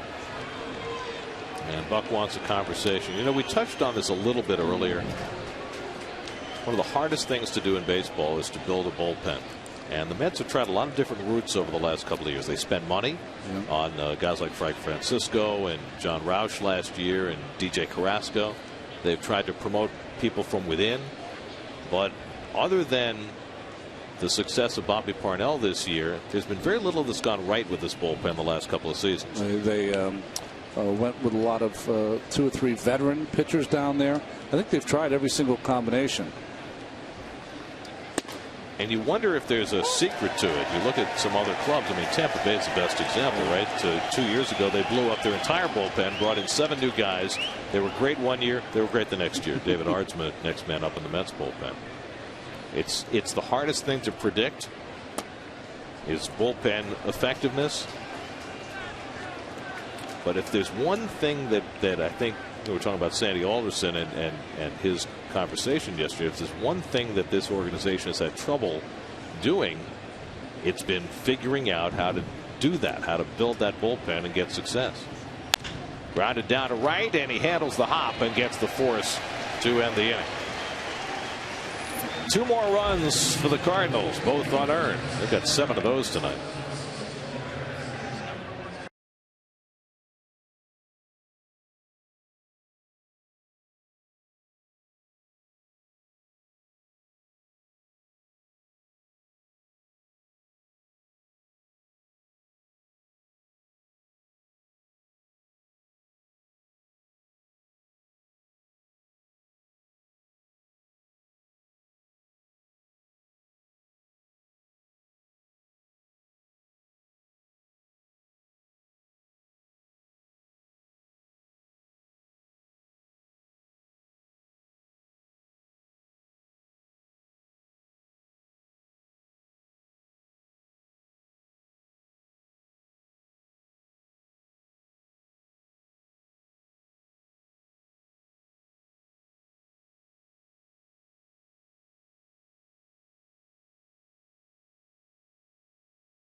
7th. Shane Robinson comes in to play right field. He'll bat 9th. As Alan Craig comes out of the game, and the veteran left-hander Randy Choate will pitch in bat 4th. Much traveled Randy Choate, New York, Tampa Bay, Florida. Been around everywhere. Well, you know, tonight is Klondike night at the ballpark, and Keith is already indulging, as you might expect. Fans exiting the game will receive the Klondike original bar. That's the vanilla with the chocolate coating, but you're going with a different. I'm always very inquisitive about sweets. Of course, we've got the Klondike Oreo. I think I might dig into that. I'll be at Studio 89 tomorrow at my gym. Trust me. Studio 89. Working off the Klondike I'll bar? be there. I got a 10 o'clock tomorrow. Our thanks to Klondike for supplying us with mid-game refreshment. The reason why Studio 89, what's the name mean? I have no Random? idea. Okay. Go to Las Vegas 51. I know what that is. Neuenhuis grounds one to the right side. Adams flips to Choate, and there's one away. Well, Michael Wacha in line for his first big league win. 6 innings, 2 runs, 5 hits, 3 walks, 4 strikeouts, a home run, but the home run and all 3 of the walks and both the runs came in the first inning. And Wacha, although he gave up some hard hit balls after that, gave up nothing else. Derek Littlequist, the pitching coach on the horn. You ever faced him? I faced him. Yes, I did face him. You son of a gun. Derek Littlequist hit at Shea Stadium. Hit 2 home runs off me in a game. I'll never forget it. Those Braves pitchers always would get me. Steve Avery got me for 4 hits in one game. That was you? Yeah. I didn't remember that being you. I remember the 4 hits. And my career record against the Braves is very good. I don't know how I did it. Choate with the bobbling stop. Makes the play on Lagares for the second out. Here's your AT&T trivia question for today. Who led the Mets in victories in 1986? Oh, that's a tougher question, I think, for folks, because you have the assumption of one player, of course. But that's going to be a tough one. I mean, I know the answer, but I know. Yeah, we know the answer, but I'm not sure the folks know the answer. Do you know the answer? 86? Yeah. Yes, I do. Good. He didn't start the first. He didn't go the first turnaround, and he started in the bullpen in April, if I recall. You're giving clues. As long as he doesn't give it away. That was Seth Maness up in the bullpen for the Cardinals. He loved to throw that slider. That left-handers. Oh, a slider machine. I don't know if he's going to agree with you on that. No. From his perch, yeah. Valdez being 2 for 3. So we talked about it at the outset today. The player who would get the greatest benefit, at least short term, for Mike Davis's demotion would be Valdez-Bean, again to play second base and bat leadoff. And it's 2 for 3. The only time he was retired was a hard line drop to the second baseman. Now facing the veteran lefty in Choate.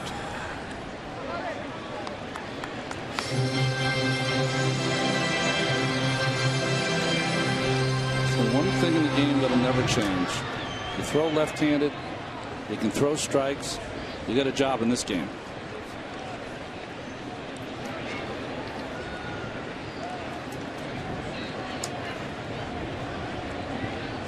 Now the 1-2, and he sidearms and gets Valdez-Bean to end the inning.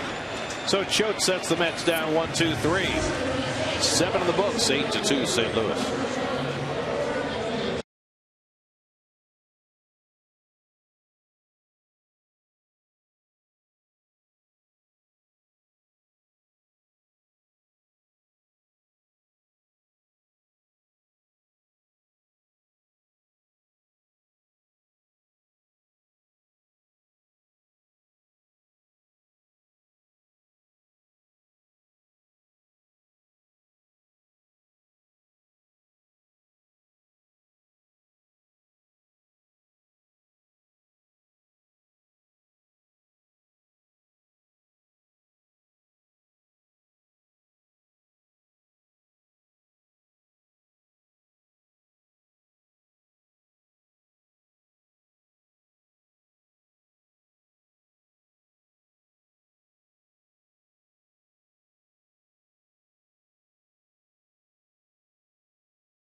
Starting in the third inning of tomorrow's game. Just go to SNY.TV, click on the link, and join the conversation. It's Chat Live with Bobby O, presented by Verizon, only on SNY.TV. Ty Wigginton bats for the Cardinals as we start the eighth inning. Turns out that when Robinson and the new pitcher Choate came in, they did not double switch. They made the changes straight up. So Wigginton is batting for Choate, and Robinson is hitting in the 4-hole for St. Louis. Ty Wigginton, who just the other day was supplanted as the last Met to have run over a catcher when Daniel Murphy ran over Rob Brantley. David Aardsma up in the Mets bullpen, and Keith Butler up again in the St. Louis bullpen. Of course, it's been 9 years since Ty was a Met. I think in that year in 2004, before he got traded, he might have run over a catcher 5 different times. He enjoys it. He does. He's a tough guy. He got traded because of David, right? Was he a third baseman before David, or he played third, second, first? Okay. But yeah, he was the Mets' primary third baseman before David arrived in 2004. But he went to Wigginton went to Pittsburgh in the deal for Chris Benson. Oh gosh, yes. Popped up into shallow center, and Lagares coming in, calls off Valdespin, 1 away. So now we can answer our AT&T trivia question now that we've given multiple hints. 18 wins. We read. I think he won 18 games that year. 18-5, I think Bobby O was in 1986. Won the big game 2 in Houston in the playoffs. Went up against Nolan Ryan. We had got him a 5-run cushion early. That's why he cruised. You know, we talk often about some of the trades that Frank Cashin made to build that 86 team. Yeah. The one for you, the one for Sid, obviously Carter. Nobody talks about the one he made for Bobby O. That's right. And I think a lot of that came from the fact that Pittsburgh, if you recall, got John Tudor. They were similar pitchers. Both came from Boston. Mm-hmm. Both pitched together, if I'm correct. Both change-up pitchers. Well, there was always thought that if you were left-handed, laced but right at Lagares, and Carpenter retired 2 out, that it was very difficult to win. And what was the theory behind that? With the Green Monster, you're facing right-handed hitters. Okay. So it's hard to keep the ball in the ballpark. But both those guys were fantastic. 85, of course, Tudor in St. Louis had just a tremendous year, and Bobby for us in 86. And you're right. You know, and it worked out perfect for Bobby too when he came over. I think his personality fit in perfect with the rest of the pitchers on that team. He just became a instant brother in arms. Now you pitched game 1, lost 1-0. Yeah. Unearned run. Unearned run. I know that. And the second, I remember. Well, not an unearned win. We won't mention it. I think it just did. Who pitched game 2? Doc against Clemens. So you and Ojeda won. Yeah, Bobby won game 3. I won game 4 to get us back in it. That's right. That's what I thought. And Bobby having to go home and pitch against the Red Sox, his first team, and you having to go home in your hometown. That's right. In front of your folks and everything. My goodness, huh? Molina cracks one to left, and he's got his first hit of the night. So for the league's leading hitter, that's his 80th hit of the year. Cardinals are playing their 64th game. And he's a catcher. Of course, he rarely misses a game. Their differential coming into the game was 98 runs. I mean, it scored 98 more than the opponent. So they have done this to a lot of people. It's 104 now. Yeah. Terry Collins set to make a double switch. Justin Turner coming in the game, and so is David Aardsma for his second appearance. We'll be right back.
Changes for the Mets. Justin Turner comes in to play second base. He'll bat in the 6th spot where the pitcher had been. David Aardsma comes on to pitch, and Matt Holliday takes outside for ball 1. Well, Caesars Atlantic City is nice enough to provide us with all the stats of the parade of relievers that are coming here for the Mets. Aardsma, you can see his first outing. Strikeout and inning of work. A 1-2-3 12th inning in that 20-inning game. He's the answer to the trivia question. Who was the last pitcher to work before Sean Markham's 8-inning release? Okay. At the point the Mets had expended everybody else. Holliday's 3 for 4 tonight. He has driven in a run and scored 3. And Aardsma misses with a splitter.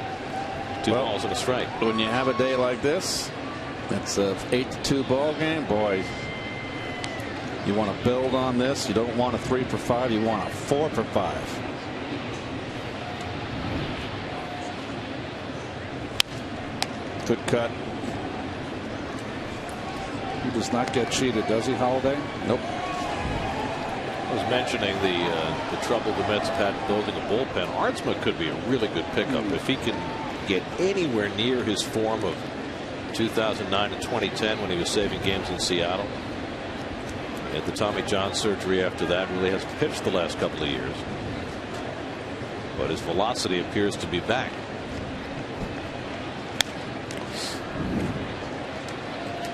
On that one, and lucky that it was fouled back. Lucky it crowded Holliday. So the Marlins won tonight. Giancarlo Stanton's 2nd game back from the disabled list. 2-run homer bottom of the 8th, and they beat Milwaukee 5-4. Well, Milwaukee is just awful, huh? They can hit, just can't pitch. There's the splitter, and Aardsma strikes out Holliday to end the inning. Mets come to bat in the bottom of the 8th. 8-2 St. Louis.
Is brought to you by your Mercedes-Benz Tri-State dealers. Visit them on the web at searchmercedes.com.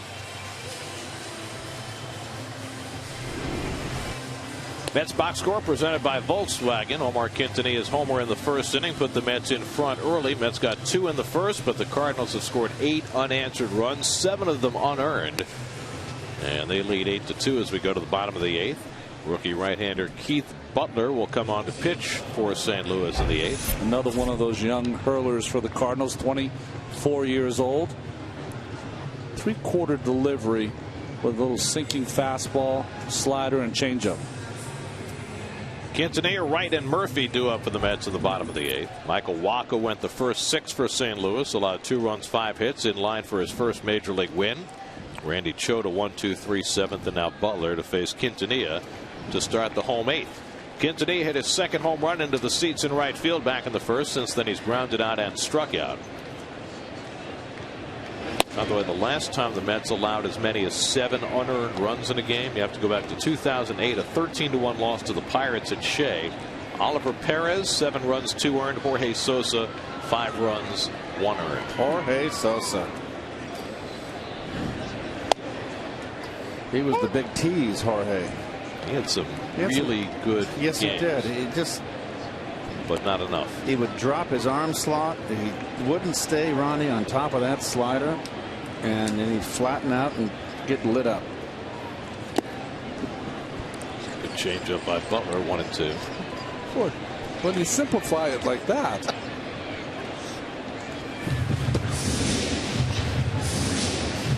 He had a good arm. He did.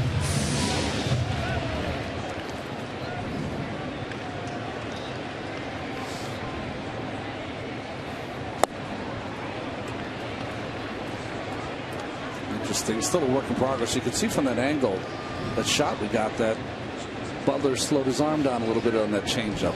Telegraphed it just slightly. Now it's 2-2 to Quintanilla. And goes another changeup, and he misses 3-2.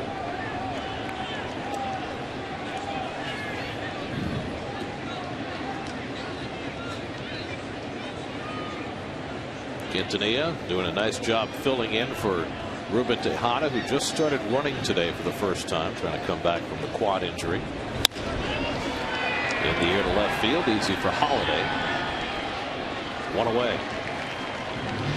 New York Mets baseball on SNY is brought to you by Geico. By This Is the End, in theaters June 12th. And by your Tri-Honda dealer. Hurry to your local Tri-Honda dealer for great deals on 2013 models. Where was that movie Saturday when we couldn't find the end? When I hear This Is the End, I think The Doors. I don't think of that picture there. David Wright 0 for 2 and a walk tonight.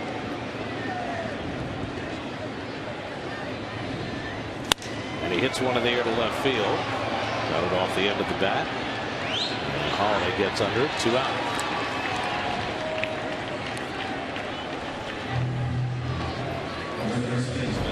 Time for your lows never stop improving.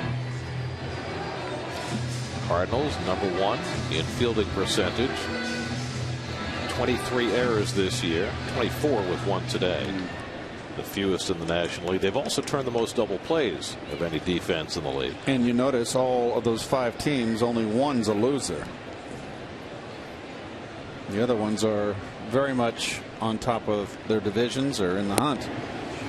Although, you know, fielding percentage errors, those can be misleading numbers. What I find interesting is normally the teams that lead the league in double plays turn are teams that give up a lot of hits and don't strike people out. Well, the Cardinals don't give up a lot of hits, and they're second in the league in strikeouts, and they still turn the most double plays in the league. That shows something. Yeah. I remember the one year that Mike Pelfrey, when he was here, 29, I think, double play balls given up that year. But he had people on base for much of that year. Well, a fly ball, this one for Jay in center field. And it's a 1-2-3 inning for Keith Butler in the bottom of the 8th. We move to the 9th. All Cardinals tonight at Citi Field.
Look forward to hearing from Chris and the 1986 Met wins leader.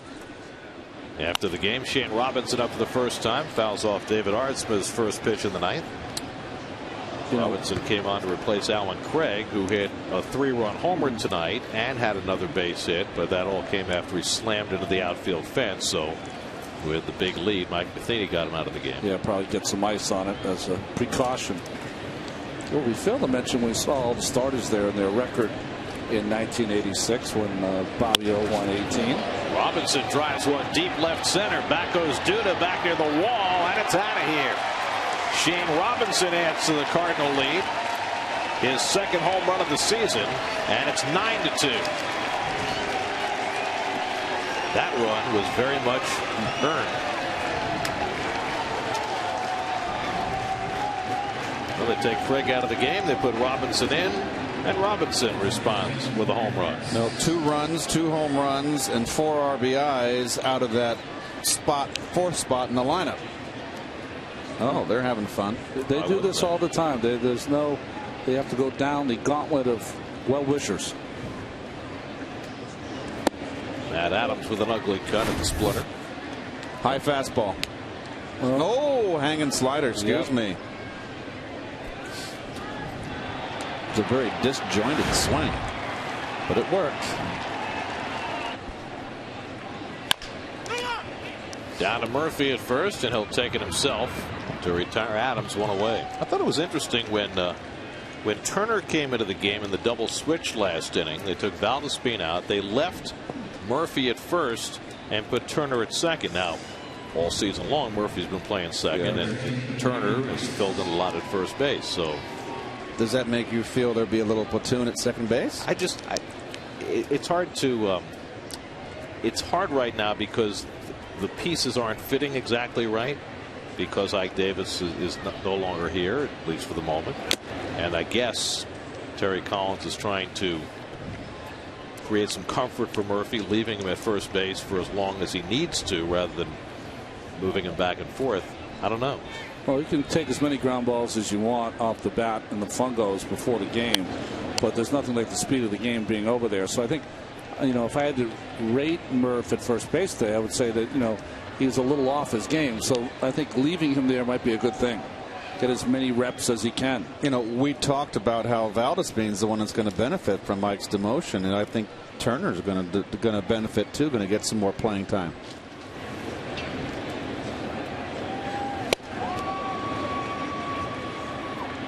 David Freese 2 for 3 and a walk today, as his hitting streak up to 20 games, longest this year. John Jay on deck.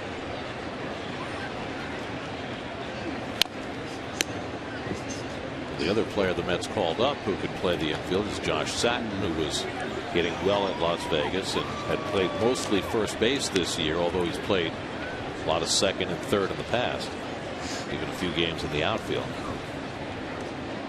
Right next to Colin Cowgill, who was also called up today. Strike 3 called. Freese certainly didn't think so. Rung up by Alan Porter for the second out. I thought it was a pretty good pitch right there. Good location. Good slider. Yeah, perfect pitch. That's a strike. Let's see. Oh yeah, go sit down. That's nip and black. Second strikeout for Artsma in relief. So 2 away for John Jay, who drew a bases loaded walk from Josh Edge in his last appearance in the 7th inning. 0 for 3. He scored a run.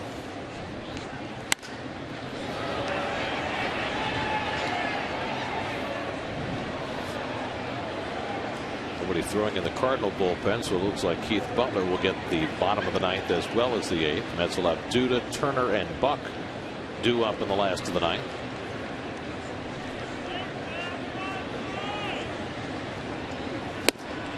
I like this in these kind of games. Have the pitcher late in the game go a couple innings, Gary, because then you can just eliminate him next night. Now you have a fresh bullpen tomorrow. You take both these guys, Artsma and Butler. They don't pitch tomorrow. They get the day off. Check swing grounder down to Murphy, and he'll handle this one himself, and that retires the side. Cardinals tack on a run on Robinson's home run. The Mets will come to bat in the bottom of the 9th, trailing 9-2.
Series, Dylan G goes for the Mets. Shelby Miller tries for his 8th win for St. Louis. Our coverage begins tomorrow night at 6 o'clock right here on SNY.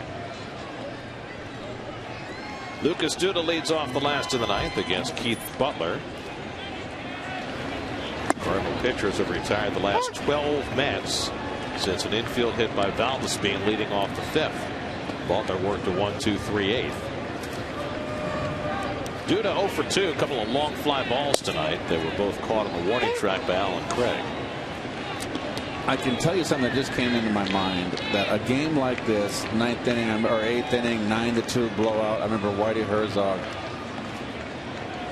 coming up to me, and the guys that were going to hit the inning and said, "Go ahead and hit. Don't take a strike. You get something to hit, go hit it." I agree. 9-2. Oh yeah. Go hit it. Yeah. But the odds of getting 8 runs, it's happened. But he would just say, forget it. Just go ahead and swing. I like that. Because you get a nice fastball first pitch in a 9-2 ball game. See, now if it's a 5-2 ball game, you're thinking different. You got Of course. runners. 6-2. So you got to take a pitch. Right. I know what you're saying. But a blowout game, just say go to swinging, guys.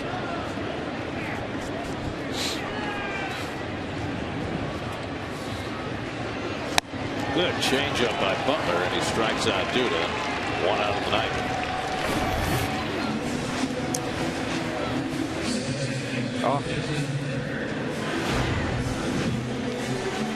Coming up tonight on Geico Sports Night after the post game, Ike Davis makes his debut for the 51s. Tim Tebow had very little to say. That doesn't mean that the commentators don't have much to say as he returns and goes to the Patriots. Geico Sports Night tonight after the post game, only on SNY. Justin Turner bats with 1 out and takes up and in for ball 1. It's highly suggested that if you don't enjoy Tim Tebow talk, you might want to keep the TV on mute for a couple of days. Yeah. Hey, he keeps his mouth shut. He doesn't bother anybody. No, it's not him. Yeah, it's not him. It has to do with what obsession that certain sports networks have with him. I don't get it. I just think that watch the Patriots find somewhere to make him productive or helpful to that offense. We'll see. Well, they can't have a worse game plan than the Jets did. They didn't use it. Well, they didn't have a game. Which makes me think that the coaching staff did not want him from the get-go, and it was ownership that brought him here. So dysfunctional Jets. Yeah, we're used to it. That's Jets with a J. Jets.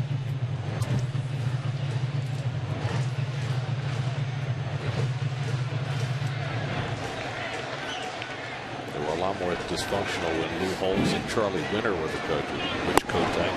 Here's ball 4. Turner's out with the wall.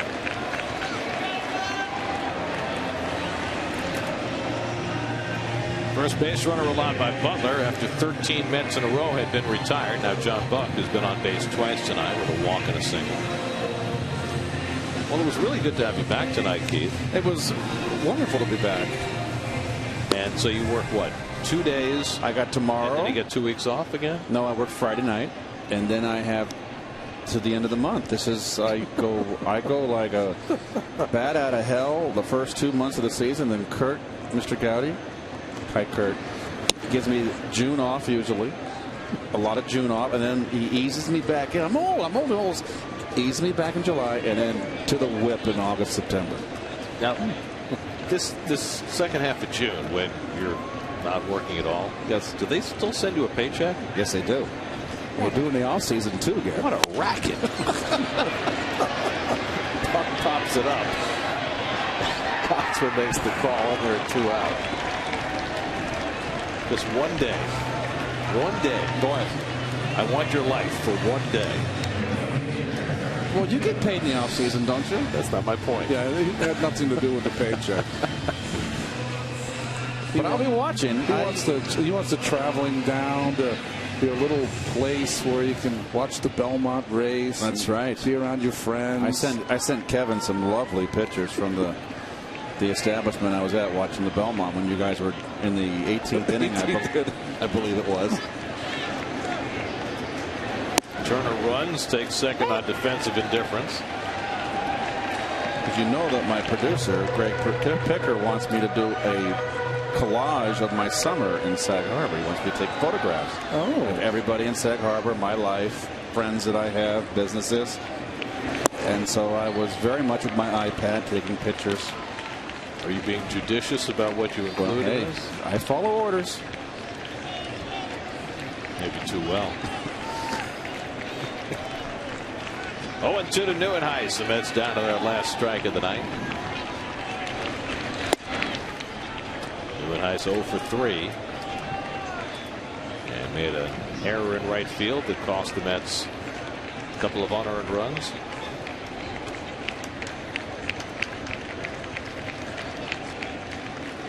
One-two from Butler, and that'll do it. Butler strikes out Neuenhuis. And Michael Wacha has his first major league victory. He goes 6. The Cardinals take advantage of a couple of Met errors to score 7 unearned runs, and they win it in a walk, 9-2.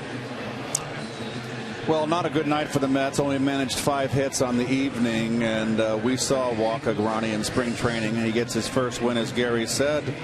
Not much on the Mets side. They made 2 errors tonight, and they were costly, as Gary said. So the beat kind of goes on here. We'll see what happens tomorrow. Started out great with Quintanilla's home run in the first. Mets got 2 runs in the inning, but then it was all St. Louis Cardinals. So the Cardinals go to 20 games over 500. Look at the City game summary. 9-2 the final. We'll come back with more from Citi Field in a moment.